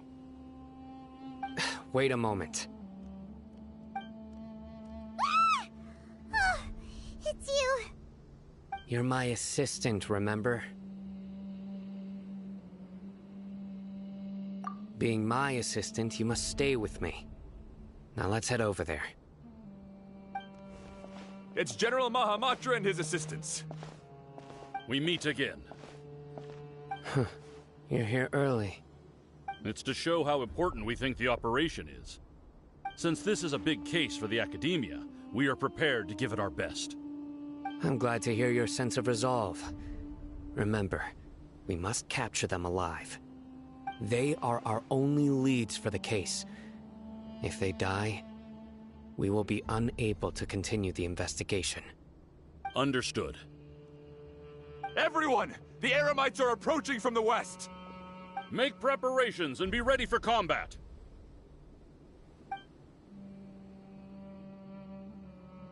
Halt! Oh? What a warm welcome! What do you want? Judging from those shiny weapons in your hands, it seems like you're not interested in a deal. Rahman, the Academia has caught wind of your smuggling and illicit sales. If you value your life, I advise you to surrender. Who are you supposed to be? A Matra from the Academia? I can't believe you came all this way just to catch us. I'm not here to talk. Oh. Nobody's given me this much time of day since I became a mercenary. Brothers! For that slight, let's wash our blades with their blood. Let's show them we Eremites are not to be messed with.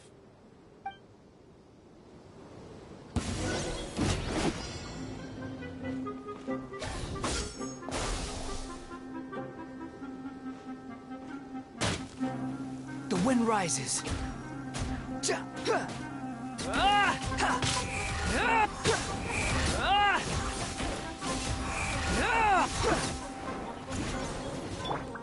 I will have order.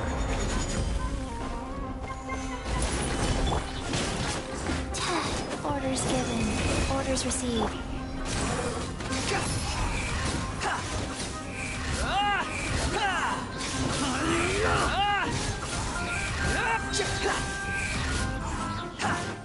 Wretched vermin! Behold! How mute!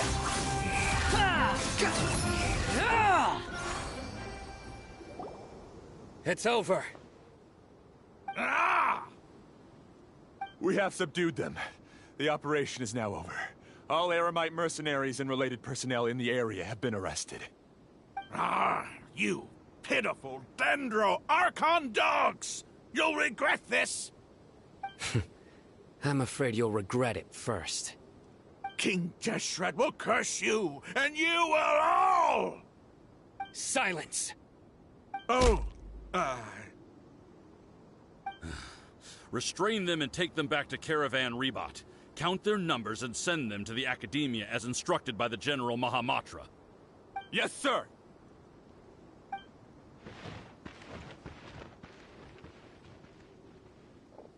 Mahamatra Sino, I will now take my leave. If you need further assistance, please come to Caravan Rebot and ask for me. Understood. You are dismissed. There they go. Let's talk elsewhere.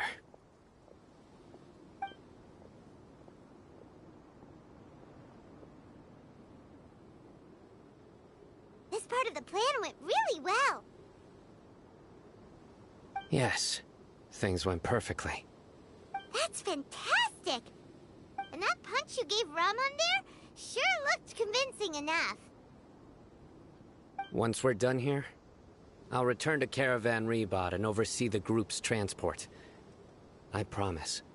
I'll get everyone into Sumeru City safely. Yeah, you're the reason why everything went so well. It's not the time to celebrate yet. I believe Dia should already be waiting for you. Go join up with her. She will need you to introduce her to Tainari. Speaking of which, is it really okay for us not to share the full plan with Tainari? What if he'll feel miffed about it and refuse to work with us? I have a very close relationship with Tainari. Given how well we know each other, I believe my message alone should be enough to bring him to our side. He knows I won't make jokes about things like this. If we need help, Tainari is the best option. Get ready for the next phase of the plan. Don't keep them waiting.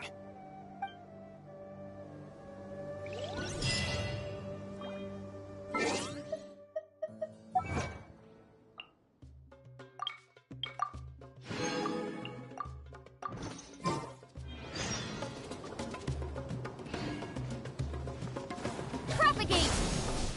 Scatter!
Water jet!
It's about time. Didn't you say our part of the plan is the most important of all? And here you come rolling in late. In the time it took you to get here, I already did 5 laps around the place, downed 7 drinks, and even did some clothes shopping. Sorry. We didn't mean to keep you waiting. I just wanted to fix your attitude and rub it in a little. After all, you took your sweet time getting here, and we've got important stuff to take care of. I just like seeing that serious look on your face. Alright, I'll stop. All joking aside, I'm glad you're here. Let's get moving and take care of this as soon as possible. But where should we start? Our responsibility is to get a status update on the Fatui Harbinger known as the Doctor. We need to make sure he won't get in our way when we rescue Lesser Lord Kusanali. Dealing with an institution that controls all of Sumeru is already hard enough. If the Doctor were to crash the party, it would be next to impossible for us to achieve our goals. Yeah, we sure don't want him showing up. Ooh, he really gives Paimon the creeps. Right? Hearing his name just reminds me of those stuffy old geezers in the academia. I'd rather not have to deal with someone like that.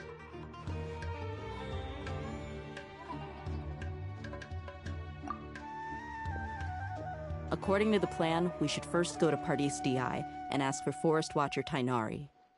If all Hatham and Sino's sources are solid, then we can be sure that Tainari still has the Academia's trust. So, we'll find Tainari and convince him to get us the latest intel on the Doctor. Then, depending on what we learn, we'll make any necessary adjustments to our plan. The sages have placed spies everywhere on the other side of the wall. I'll follow you as a bodyguard. You should be honored. I don't offer my services to just anyone you know. But Paimon thought mercenaries would do anything for Mora. That's certainly true. But when multiple employers are vying for your services, you should always go with the best offer. Let's see. If I were to charge you a bill, I guess I can apply a discount. How much more do you want? Paimon's not sure we can afford it. How much do I want? Hey, how about paying me with a smile? What do you say? I haven't seen you smiling much recently. If you ask me, someone like you must look lovely when they smile. Come on, give me a smile so that I can be less worried.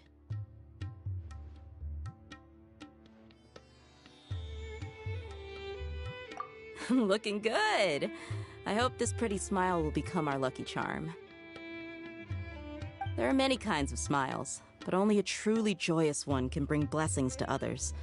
Let's consider this smile a down payment for our future victory. Let's go. It's time to pay a visit to Pardis Di.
Traveler.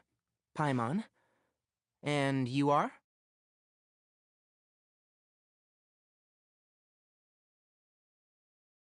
Hey there. This is our friend Dia. She's an Aramite mercenary. A mercenary?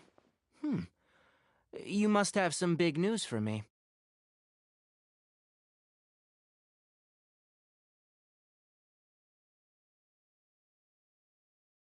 It's something really important. Please help us out. All right.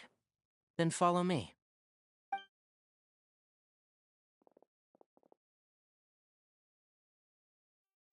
This place is better. We won't be disturbed by any passerby. Okay. What is this important thing you want to ask me?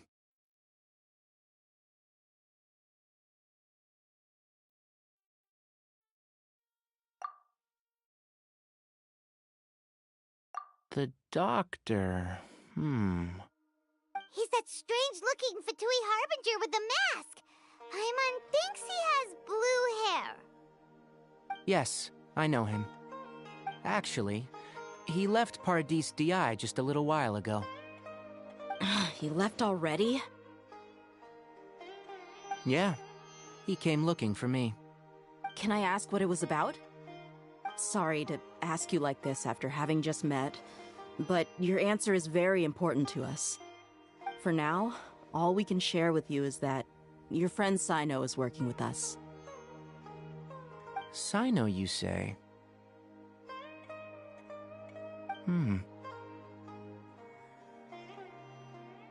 I see. So that's why he hasn't been at the Academia. Okay. I'll answer your questions and will assist you any way I can. You don't have to tell me everything that's happened. Sino's name really does work wonders. You're not even a little worried that we might have made it all up? Despite having just met you, I can sense that you're the serious type. Between you, the Traveler, and Sino, none of you strike me as the type that would conspire to deceive me. You don't need to tell me anything you don't want to. I'll also get straight to the point. The Harbinger you mentioned came to me because he wanted to take the scholar Hypatia away with him. Hypatia? Why would he want her?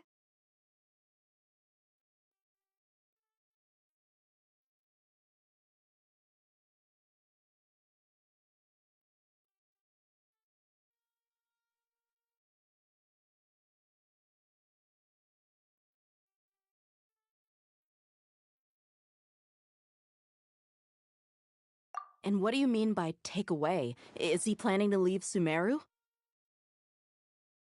Yes. He told me his return to Snezhnaya is imminent.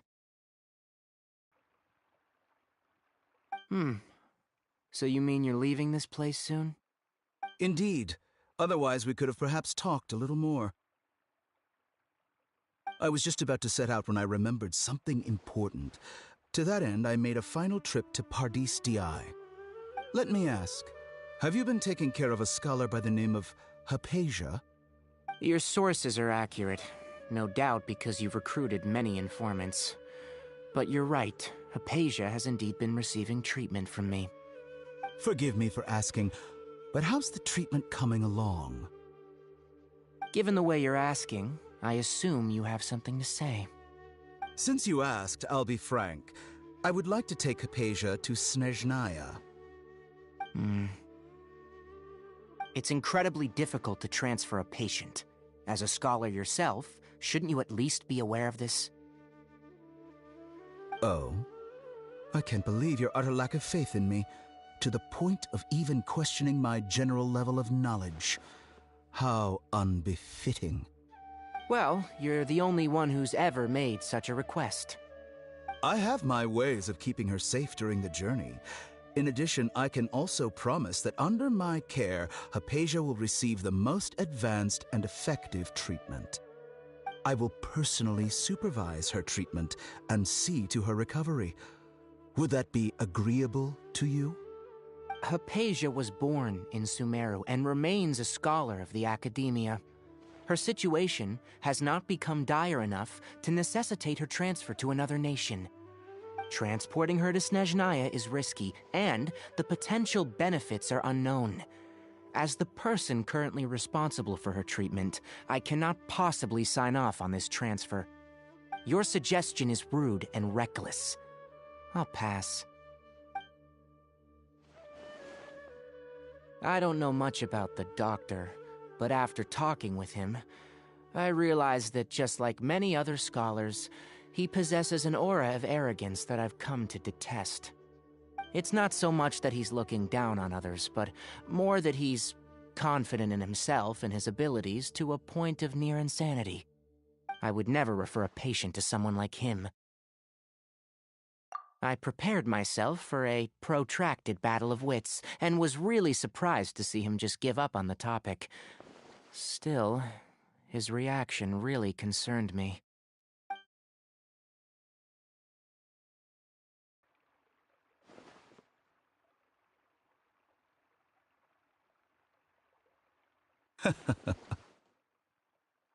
I see, I see. Of course, your opinion makes perfect sense. You're still young, but already quite stubborn. I must say, you are not like what I had expected. Under normal circumstances, I wouldn't just let you off the hook like this. But unfortunately, I'm in a hurry today, what with Her Most Noble Majesty the Tsaritsa calling for our return. Luckily, there is still some time left for me to take care of everything before I leave.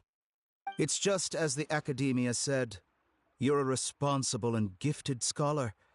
Sadly, even with all of that, you're still lacking a bit of shrewdness. And that's also why people like you can never realize that sooner or later, everyone must pay the price for what they've learned.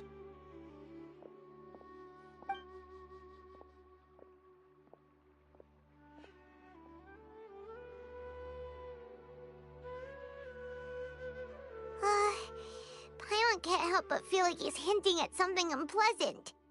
He asked a question, yet didn't care for my answer. Perhaps I'm nothing but a talking rock in his eyes.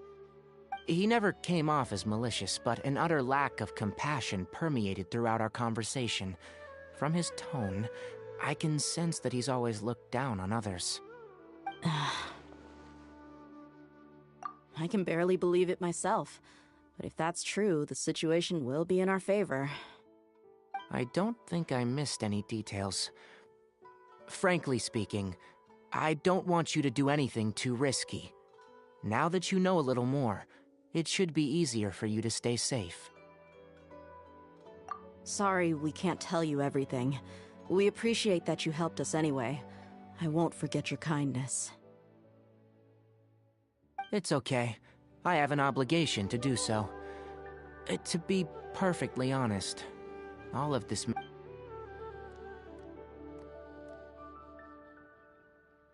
Recently, my master wrote several letters to me, asking me to return to the Academia and assist him with his research. Hasn't he already asked you several times before? Yes, but there's something off about this most recent batch of letters. The handwriting and the tone are both familiar, but some details have been omitted. My master will occasionally leave a few dots on the back of the letter. 1 dot means that he wrote the letter on a sunny day, and 3 dots stand for a rainy day. This has been a habit of his for many years, but I didn't find any dots in his recent letters. I believe something may have happened to him. I get it. Since you are always at Gandharvaville, you would like me, someone already working at the Academia, to investigate this matter, right? I'd like to ask you to do that for me, if you can keep yourself safe. Please withdraw immediately at the first hint of danger. I can do that, but I have a feeling it won't be that simple. The Academia has been working on a big project. I'm not quite sure what it is, but your master might be involved with it. If the higher-ups really are hiding something, then it will be difficult to remove myself from the situation once the investigation starts. If the situation becomes critical, I'll leave the Academia. If you don't see me there for an extended period, that's your cue. All right, we've got a plan. I'll stay at Gandharvaville to support you. If that scenario comes to pass, you must be extra vigilant. And be wary of any messages or direct requests from the Academia. I must say, I didn't expect a warning like this from the General Mahamatra. Being loyal to the Academia doesn't mean blindly doing whatever the sages say. I know what I'm doing. On that note, aren't you also being quite distrustful of your alma mater? The Academia, yes. But my master is a man of integrity. Even when I was a student, I was worried that he'd get in trouble for sticking to his beliefs. I suppose he's lucky to have lasted so long, but in the end, it's still caught up to him.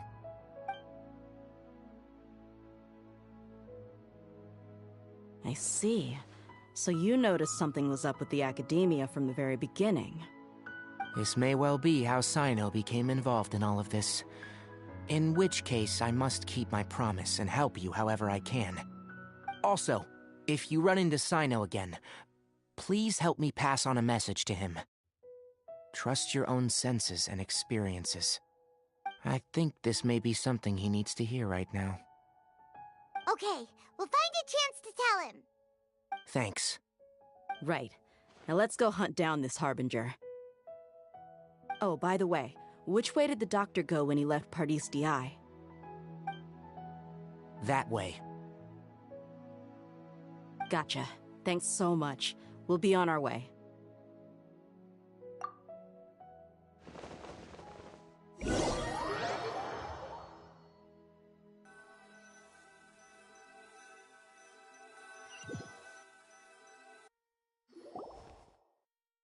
According to Tainari, the doctor is leaving Sumeru soon. I want to check if the doctor was actually telling the truth. He also said that he'll take care of everything before he leaves. What did he mean by that? We need to be extra careful when dealing with a person like him. Just to be safe, let's chase him and see what we find. But we have no idea where he went! How can we start chasing him? We'll do it the mercenary way. I'll find leads as we go. All you have to do is just follow me. That Harbinger may have tried to cover his trail, but he still left some traces. Or perhaps he never even thought about concealing his whereabouts. Maybe that's just how arrogant he really is.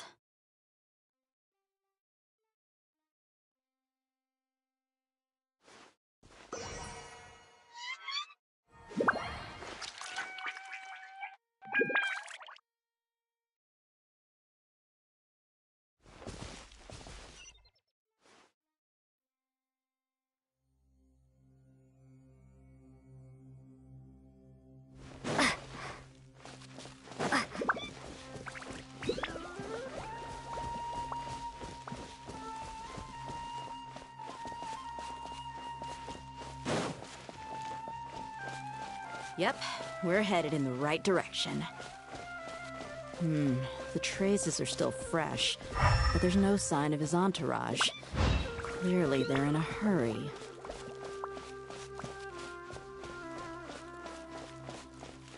It's just as I thought.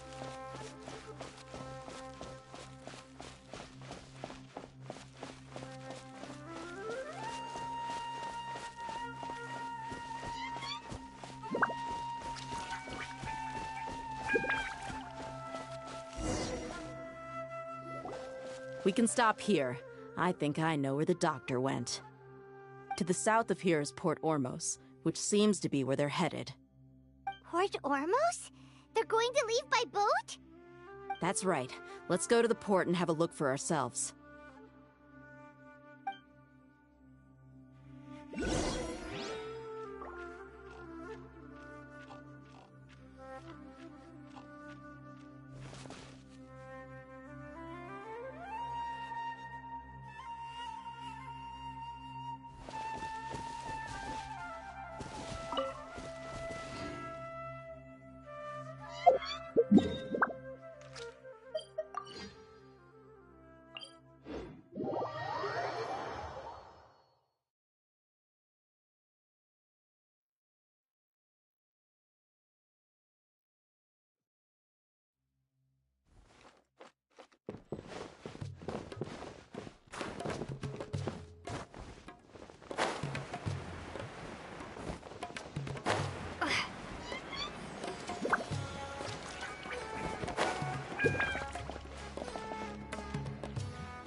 skill, seems we found the right place. Shh! Don't draw their attention. The port is crawling with Fatui soldiers. Let's keep going and see what we can find. Now this is a proper farewell ceremony for a Snezhnayan Harbinger. The Lord Harbinger is leaving. I've still only seen him once or twice. I used to hold a position in our homeland, and back then, the doctors...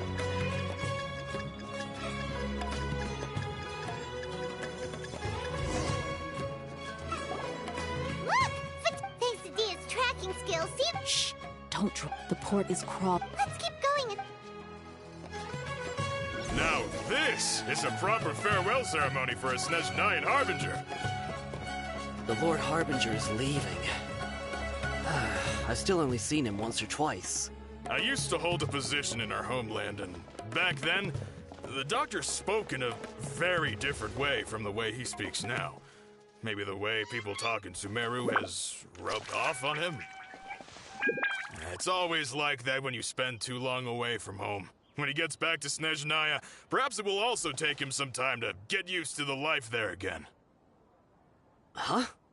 But, sir, that can't be right.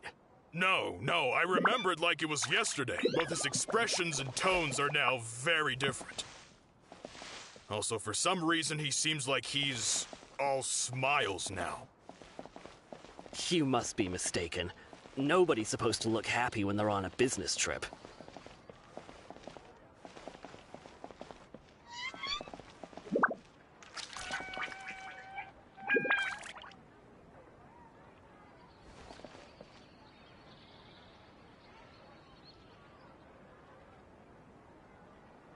The doctor is on that boat.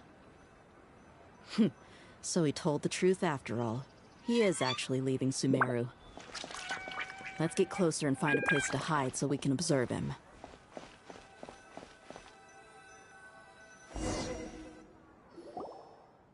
This place will do. We can hide here while we keep an eye on the boat.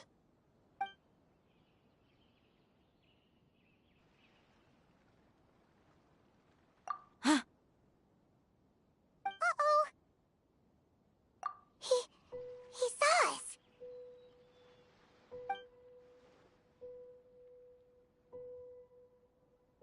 Huh?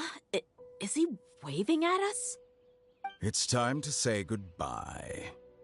Wait, is he the only person on the boat? Huh? You mean there's nobody with him? And where are all the soldiers we saw in the port just now? They were all here just a few minutes ago, but now they vanished. So this was a trap. Wait, don't tell me that. Luckily, there is still some time left for me to take care of everything before I leave. Oh no. They might be after Hypatia. Let's get back to Party's DI. Huh? What do you mean? I'm afraid that she's seen something that she wasn't supposed to see. If I were the Fatui, I would also try to take her away. And if I couldn't... Oh no! Are you saying they're going to kill her? Let's go!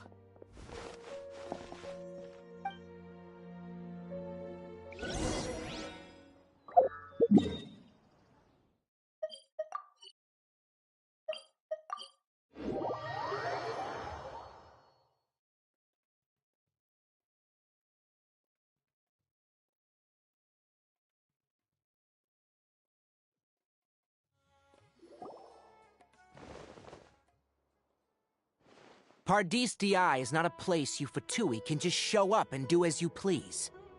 I believe we've already made ourselves quite clear. Our superior gave us permission to search for and collect medicinal herbs in Pardis DI for research purposes. But you've been in Sumeru for some time already. I find it coincidental that you chose to only come here today. Even the Grand Sage himself may not have the right to question our research, much less an ordinary scholar like yourself. I've done my duty to inform you. Don't make things difficult for yourself. It would seem that my words have fallen on deaf ears. You can keep trying to deny it, but coming to Pardis Di now, I'm pretty sure you're not just looking for herbs. With all due respect, your baseless speculations will only lead to unnecessary trouble. Well, you only have your Harbinger to blame. He knows nothing about keeping a low profile. I may be staying at Pardis Di as a scholar, but that doesn't mean I'm no longer a Forest Watcher.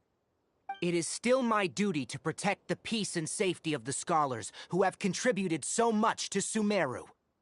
Then it seems our conversation has hit an impasse. No one will lay a hand on you, Hypatia. Not on my watch. Tighnari! Are you alright? I'm fine. These Fatui have really crossed the line. Time to teach them a lesson.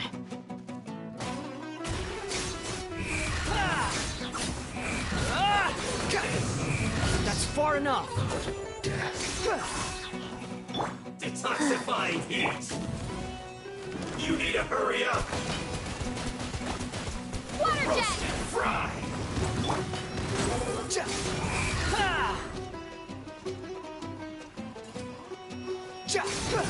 You need to hurry up. Go! Fuel's clogged. Cry louder. There's no use resisting. Give us Hypatia. Keep dreaming. Yeah, Tighnari! Beat him up! Shouldn't get careless. Yeah! Squall and Fury.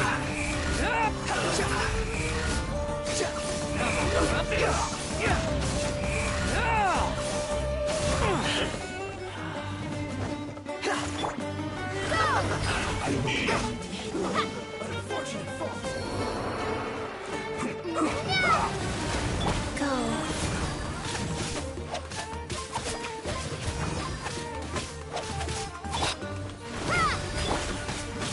Let's end this quickly. I slipped up. The wind rises. How amusing. You're dead. The doctor's orders are absolute. Yeah? You've been someone's lapdog for so long that you don't know anything else now.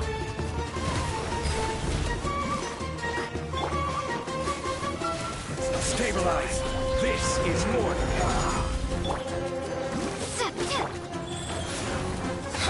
Squall and Fury.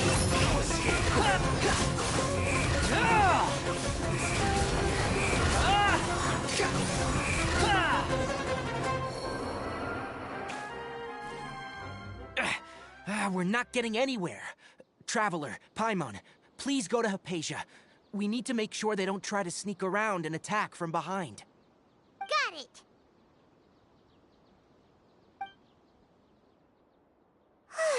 Hypatia's still here. Doesn't look like anyone's broken in.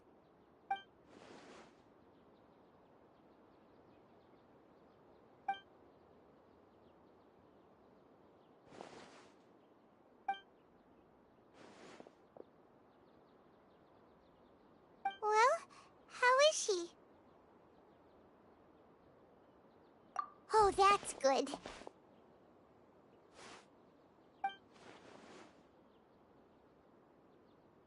So, you think this is over?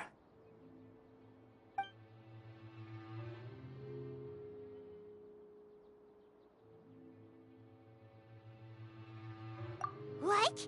The Balladeer is here?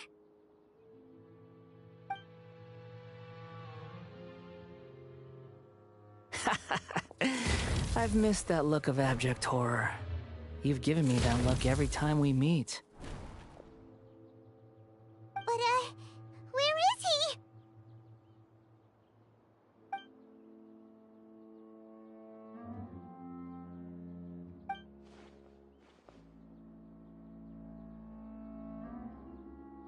I can hear all of your thoughts, you know. Don't you remember? I already saw you the first time you came to Pardis Di and made contact with Hypatia. I didn't need to do anything. It is her honor to be able to connect her consciousness with me. Who are you talking to? It can't be the Balladeer, right? That's impossible. I know you must be curious. I might as well tell you that I decided to enter Hypatia's consciousness the moment I sensed your touch.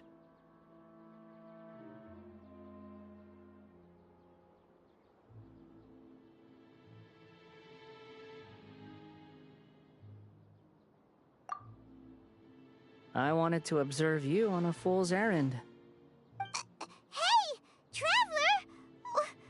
What are you doing?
My deification is nearly complete. All that's left now are just some final details. Do you understand? Even if you manage to rescue Lesser Lord Kusanali, it will be impossible for you to defeat a bona fide god like me. Is it wise to force that childlike god into a divine battle against me?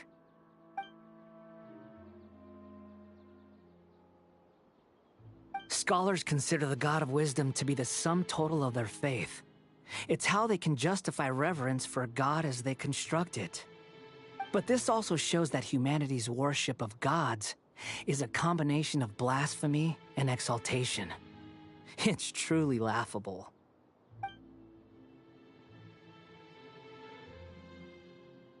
Yes. What is it?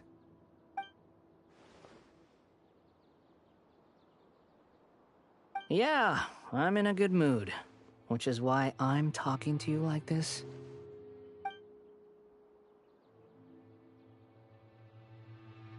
What do you mean?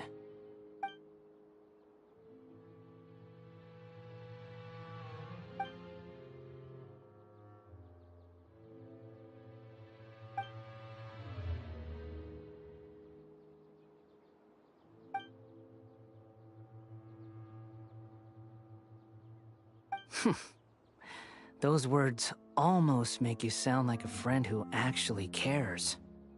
But you're wrong. I'm different from all of you. I was born to become a god. My entire life up until this point has just been a meaningless routine. Just think about a sheet of paper. By itself, it holds no meaning. The content recorded on it is what gives it value. All I had recorded down before were some painful memories and boring human feelings.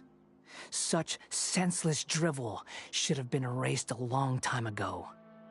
Indeed, to me, the sight of you fools in your futile struggles is far more amusing. Tell me, just what has this world done for you to protect it with such zest and conviction? I'm connected to your consciousness, so I can hear what you're thinking and sense the depth of your determination.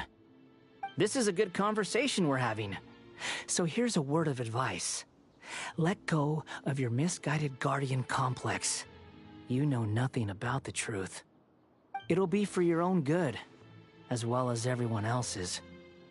Humans are a species that can only find bliss in ignorance.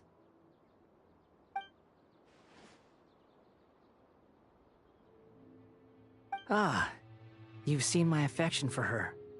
If you were in my position, I think you'd feel the same way. She peered into my consciousness and saw my past. Someone like that is qualified to become my first follower.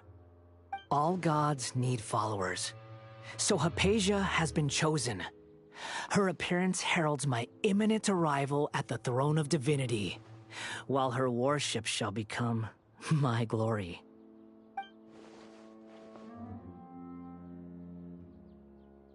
You're doubting me again?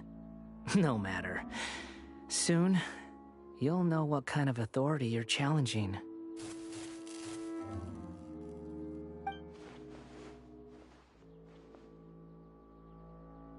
Who wants to hurt my devout follower?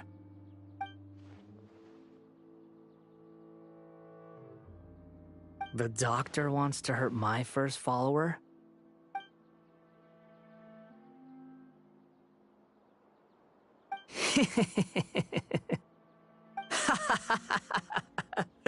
How very amusing. Has anyone ever told you that you're not good at sowing discord? The doctor has never known his place. Even now, the puny human thinks himself capable of interfering in the business of the new god. You're still too naive if you think a few words will be enough to convince me to destroy the doctor. But I'm willing to give you a gift, just like my expression of affection towards Hypatia.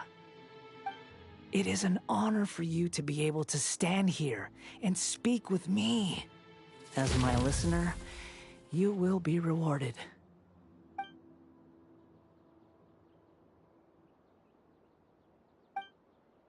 Both good things and bad things can be called gifts.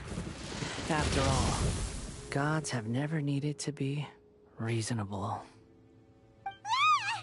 Paimon hears thunder!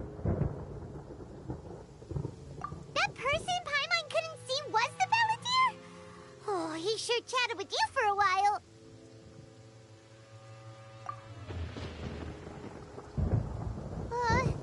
Where is the storm headed? That means anyone outside is in danger! Let's go! Tighnari and Dia still must be fighting!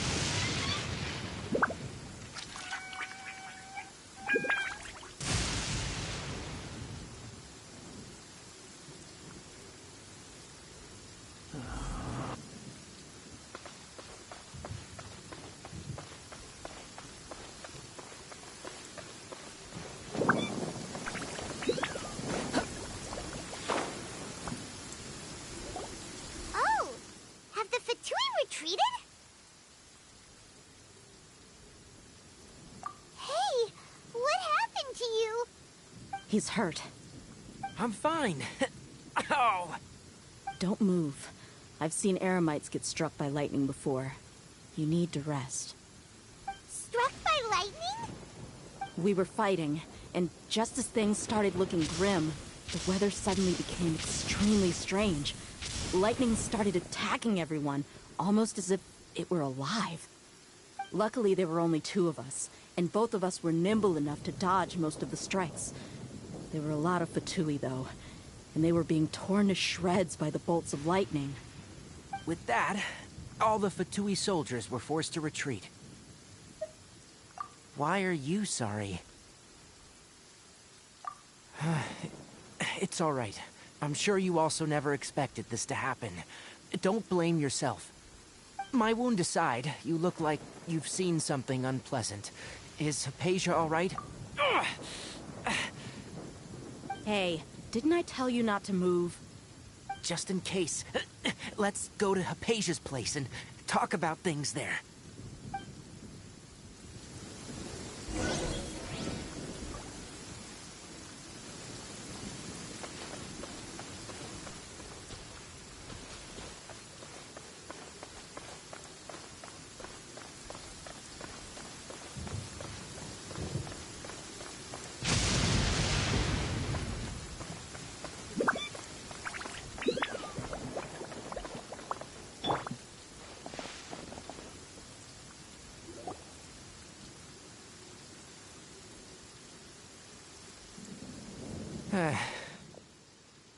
Thank goodness, she's fine. Hey, how about taking care of yourself first? I understand my condition. The wound is not fatal. I'll be all right. Ugh. The more you understand medicine, the worse of a patient you become. I know. They always think they can push through the pain. Oh, he sat down. Let me rest for a bit. Sorry, traveler. Now you may start.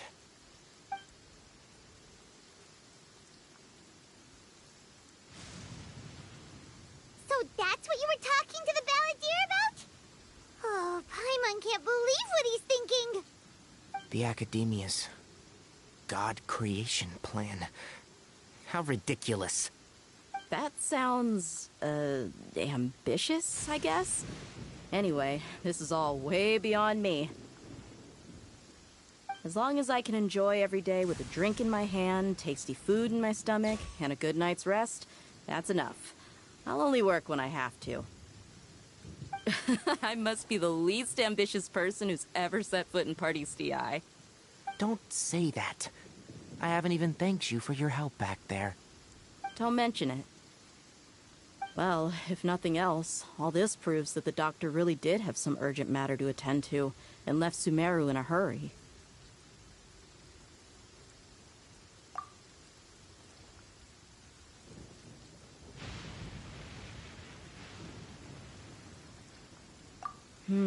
Maybe the Fatui want to cover up some secret of the Balladeer.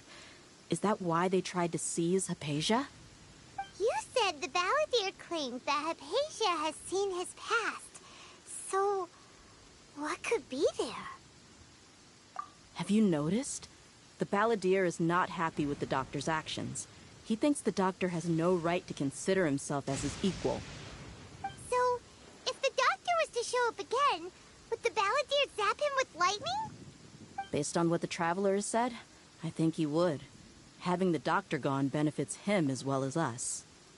In other words, we've successfully completed this stage of the plan. The doctor is out of the picture now. Yay! That's a big accomplishment! I'm also happy for you. Thank you for the help, Tainari. Make sure you rest up for now. Yeah, all right. Okay, that wraps things up for us here at Party's DI.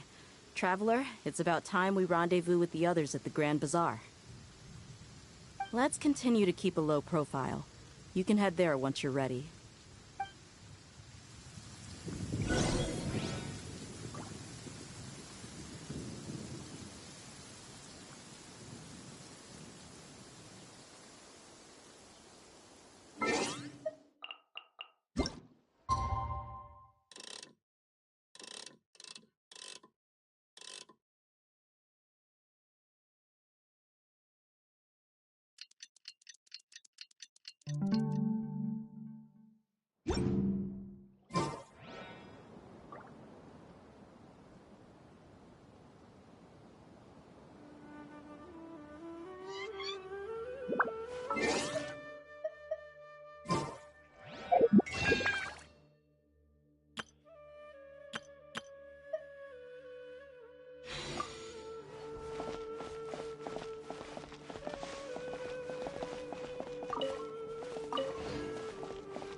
Traveler and Paimon. Are you here for some shopping too? That's right. Although there were a few hiccups here and there, the Sabzerus festival turned out to be a grand success. And so, the theater wants to host a celebration event. Do you two want to come? It'll be a really fun time.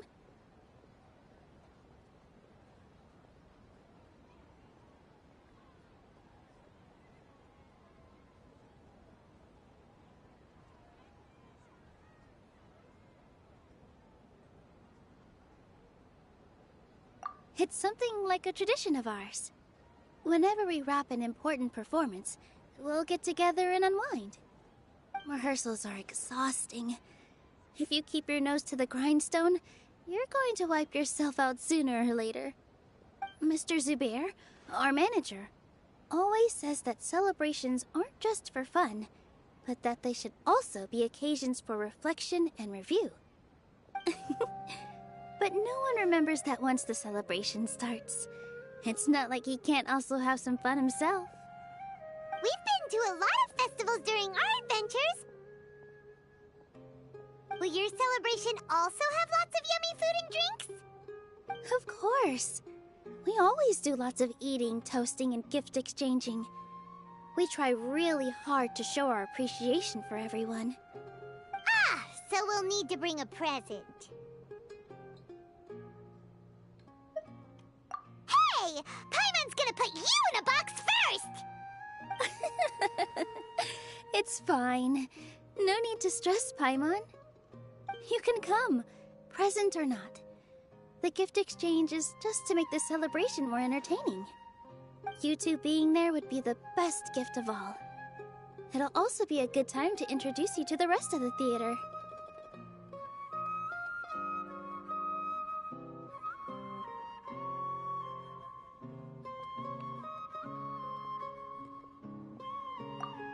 Is something up?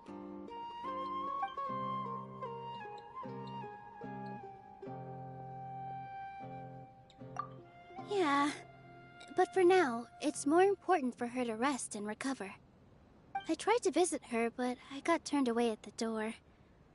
The people there wouldn't listen to a single word I said. All I could do was to leave a letter encouraging her to get some rest and keep her spirits up. She'll be better soon. And then we can celebrate together at the theater.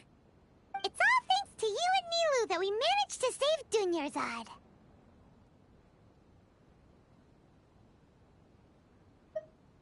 You're way too modest. Just now, I actually felt really self-conscious when Paimon talked about us in the same breath. Compared to you, I really didn't do much at all.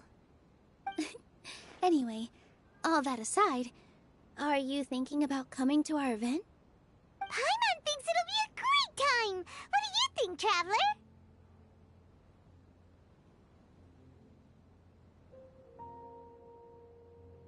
Alright, then let's head to the theater.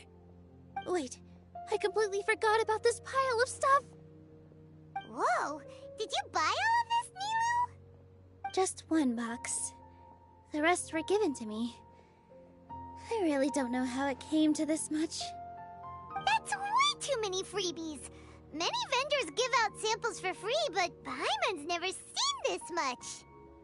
All I know is that whenever I start chatting with people, my hands would get more and more full until I can't hold everything anymore. This seems to happen every time.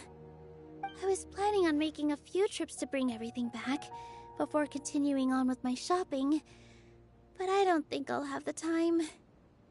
So this isn't even all of it?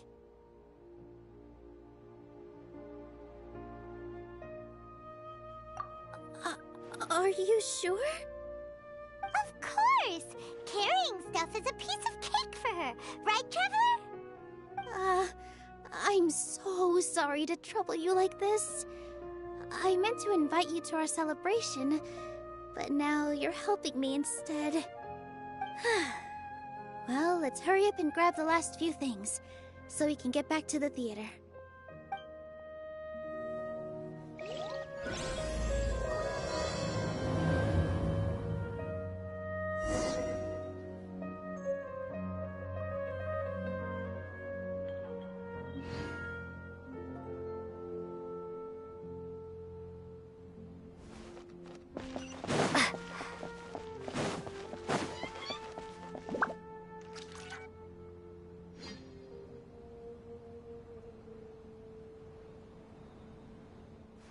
Oh, well if it isn't Nilu.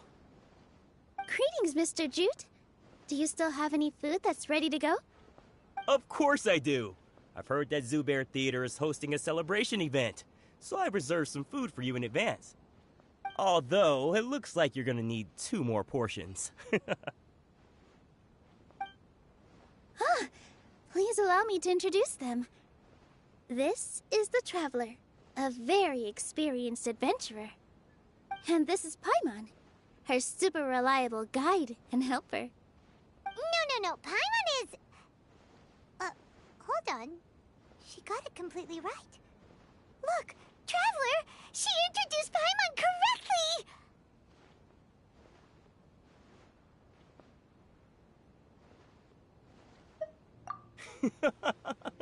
Don't underestimate Nilu. She always remembers every last little detail about everyone, even if it sounds completely trivial. She's also very brave. Just a little while ago, she saved my precious spices from the jaws of a sumpter beast. Don't think anything of it. I just help out when I can because everyone else takes such good care of me. Anyway, sorry to get off topic. We're in a bit of a hurry. Mr. Jute, did you say you didn't reserve enough food? I was joking. Anyone who runs a business knows to keep some extra stock. After all, orders get changed all the time. Oh, that reminds me. It seems that these friends of yours aren't from here. Have they ever tried any delicious tachin? Ooh, what a fantastic idea! Mr. Jute, did you bake a batch recently? Tachin is a mixture of rice and meat that's baked into a cake-like shape. Mr. Jute adds special spices into his. Its aroma is just so wonderfully delicious.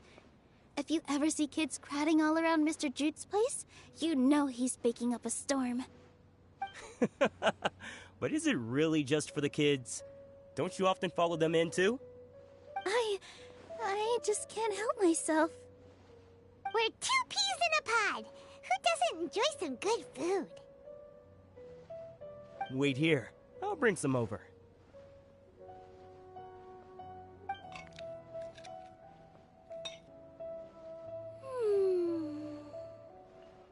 Whoa, what a dish! It's sweet and sour and full of deliciousness! Paimon can't eat it fast enough!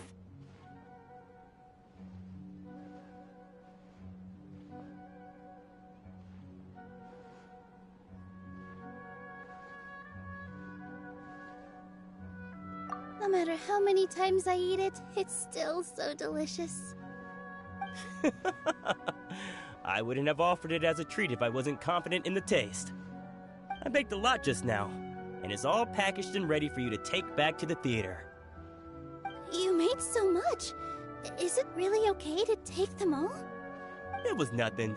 Making 1 serving or 100 servings is all the same to me. If anything, I should be thanking you for helping me clear my inventory. Don't worry about it. What kind of person would I be if I made you pay for a treat? Make sure you got everything. Feel free to come back anytime.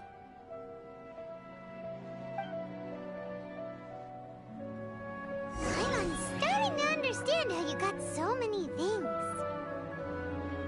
Yeah, everyone has their own way with words, and it's really hard to say no. Let's go to the next store.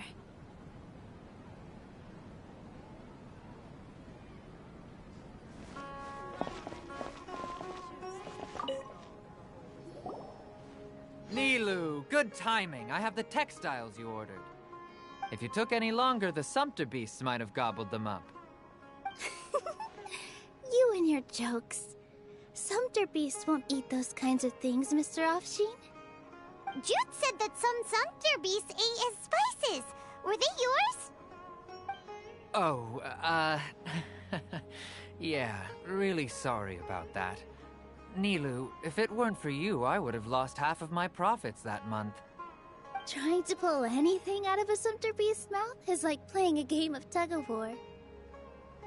So they really do eat anything, huh?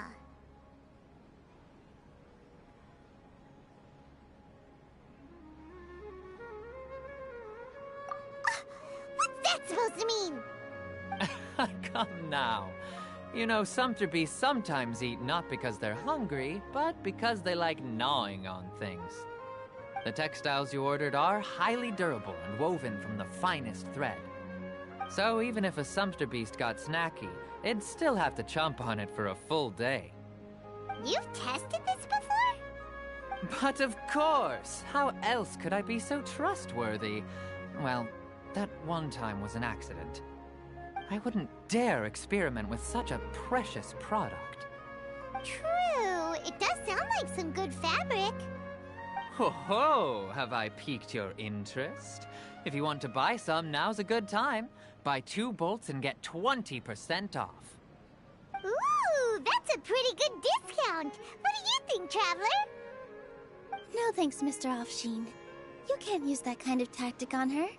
Look, you've already sucked her in. Tactic? So you mean everything he just said to Paimon was a lie?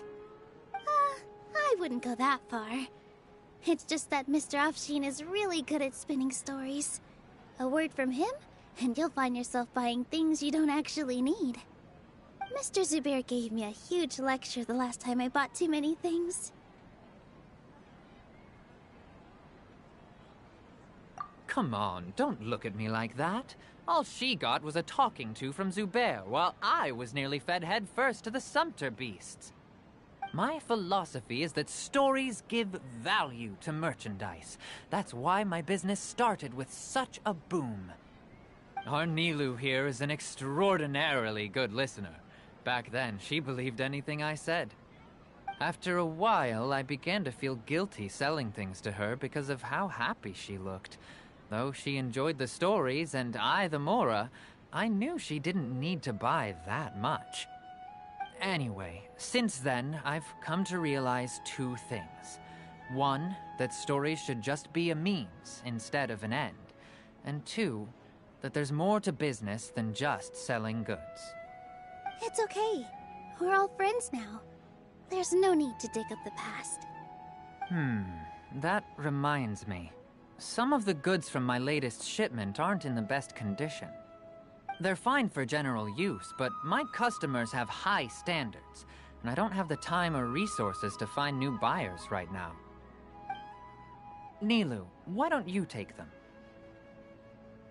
Huh? No, I can't do that. Just think of it as a favor for me, all right? The theater can use them for props and whatnot. It costs me Mora to store or ship, so I'm just losing money every day continuing to hold on to them. Even so, let me buy them at market value. Nah, these goods are hard movers. Besides, if I let you pay, wouldn't it mean that I'm just using stories to sell my goods again? Just take them. If you really feel that bad about it, give me some theater tickets later. Oh, yeah, you should also take some while you're at it.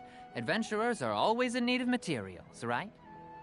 Wow, even we get a share of this? Hurry and take it. Just looking at it all is giving me a headache. Thanks for the huge favor. There's still one more store. Are you alright holding on to that much stuff?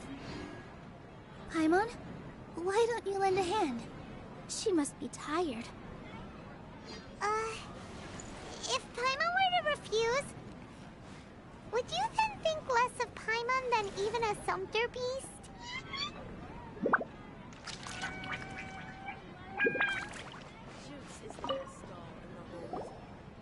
About time, Nilou. Farhad here was snooping around your props. Please, I was only looking at them to get a better idea of what your new show may be about. Wouldn't spoiling yourself just ruin all the fun? Yeah, please wait for our official performance. These two look familiar. I think I've seen them before. Ah, weren't they at the Sub-Zerus festival? Yeah, and they're coming to today's celebration too. Oh, the more folks the merrier. I was actually just talking to Farhad about also stopping by tonight. Oh yes, please do. I'm sure Miss Raykar and Miss Nadja would also love to have a chat with the two of you. We even prepared a small gift. Let me show it to you. Ta-da! It's a flower wreath. I really think we should wear some of these to give the event a more celebratory feel. Wow, it's beautiful. Did you make it? Farhad did most of the work. What a surprise, huh? He actually knows a lot about crafts. That is pretty surprising. Hey, why can't I have a little side hobby? I worked really hard on that. I know. I watched you make it. I wasn't making fun of you. Oh, right. Why don't you also try some on? We've got some wreaths in your size.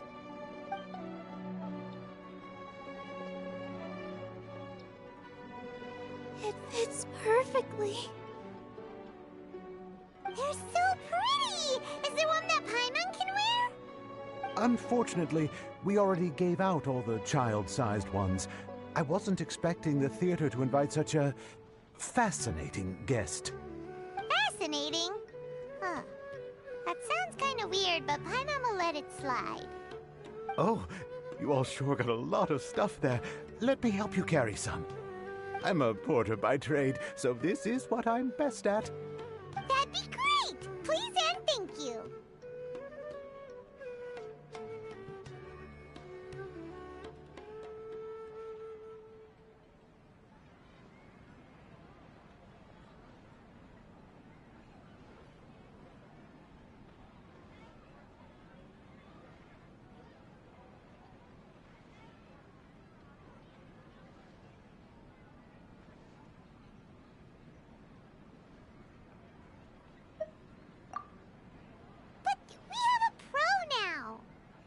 Thanks for the help, Mr. Farhad.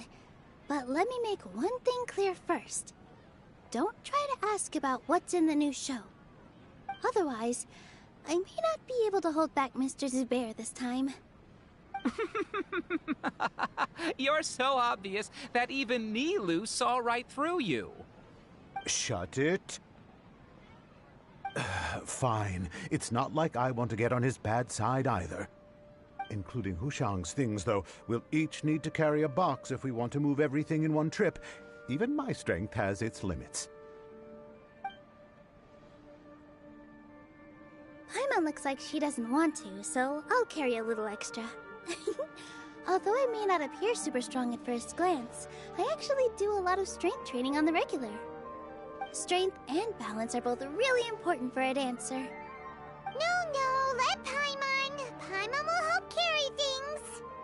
The Traveler's right. Paimon shouldn't freeload.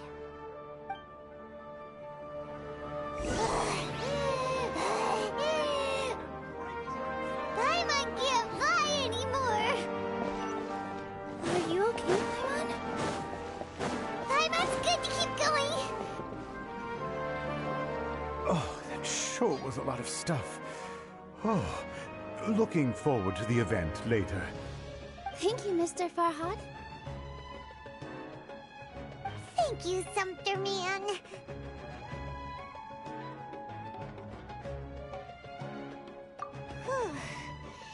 Paimon's definitely going to eat it all back later.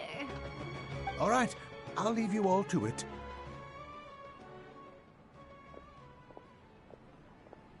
See ya. Good thing we had Mr. Farhad with us, or else that would have taken way longer.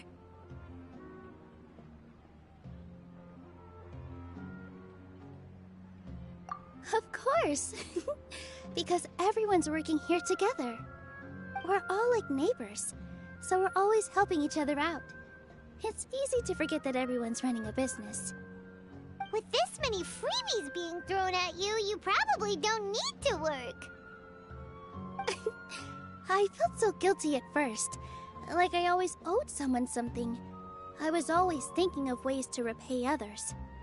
Later on, I realized that it's actually like what Mr. Afshin said. By taking the freebies, I was helping everyone out and saving them money. When you order the wrong item, or make too much of something, sometimes the best way to maximize the value of those goods is to give them away. That's why there's no need to stress over the freebies. All of us repay others by helping them when they need it. Oh, that actually actually makes a lot of sense. This has become our norm, and no one keeps track of the back and forth anymore. So really, don't worry about it. Alright, I have to bring all this to Mr. Zubair and do a little bit of prep. Feel free to hang out here for a bit. It'd be nice if you could also get to know some other people at the theater.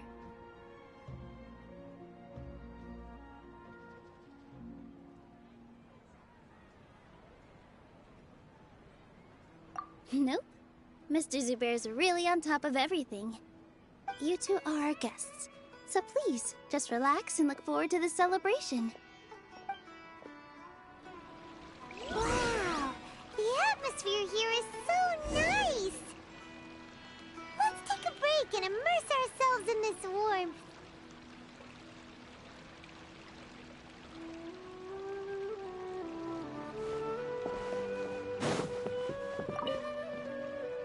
Hey there, I saw you two helping Nilu move some stuff. Are you two also here for the celebration event? You got it! My name is Raykar. Nadia and I are this theater's prop engineers. I also help out with some other tasks like housekeeping. The little ones causing a ruckus are my children, Soreen and Abi. I hope they aren't bothering you. They always get really excited every time we hold a celebration event.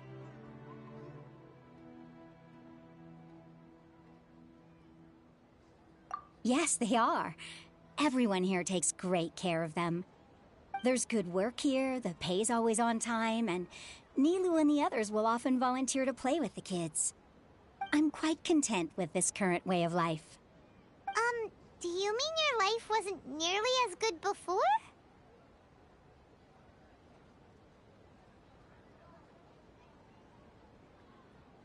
It's all right. It's all water under the bridge now. My husband and I were both adventurers, but he passed away from an accident. Material struggles can always be overcome, but ever since then, I haven't been able to spend much of my energy on anything else. But I still consider myself lucky. Mr. Zubair has helped me a lot, and the atmosphere here is tolerant and kind. Sorry for bringing up such sad memories. Oh, it's all right. I don't mind. Once the event starts, you'll be able to see for yourself the kind of atmosphere I was talking about.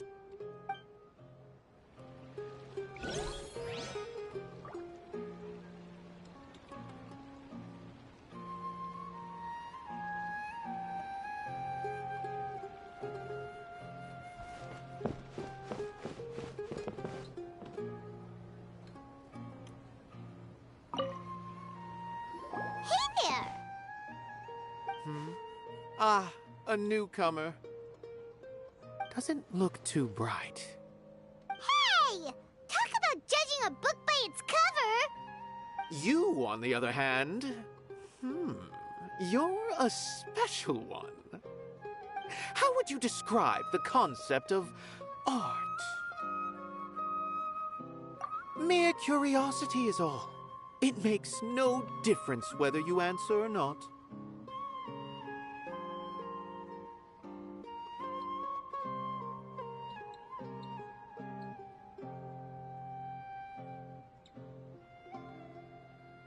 So that's what you think, Unremarkable.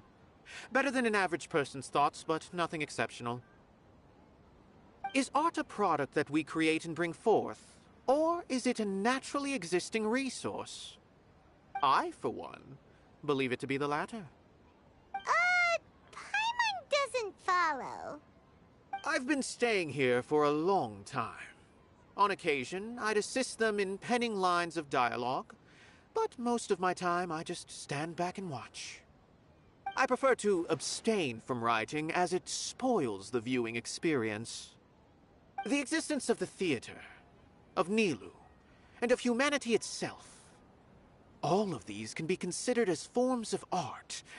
It is not some intangible construct beyond the horizon. How does that have anything to do with us? Let me ask you this. What do you think is the meaning of art?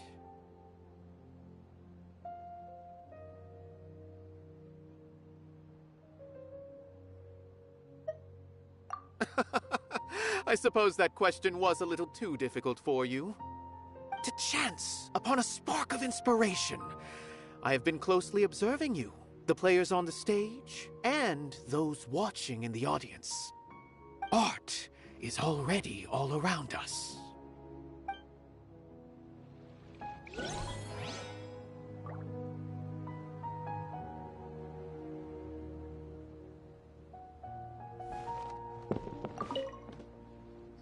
Hello. What? Who are you? You can't just go on the stage as you please.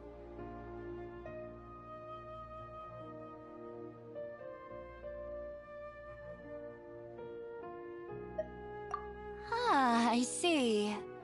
Sorry for my overreaction. I'm just, making a prop. No time for chit-chat. Is that embroidery? No. Well, yes, but not really. It's a prop. It's just, some fabric. An ordinary piece of fabric that we use in a show. Sorry. I really do need to focus and start working on it.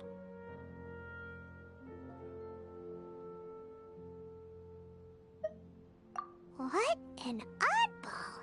Is prop making something to be that jumpy about? Oh well, it's none of our business. Look! Lilu's back! Let's meet up with her! The event's probably about to start!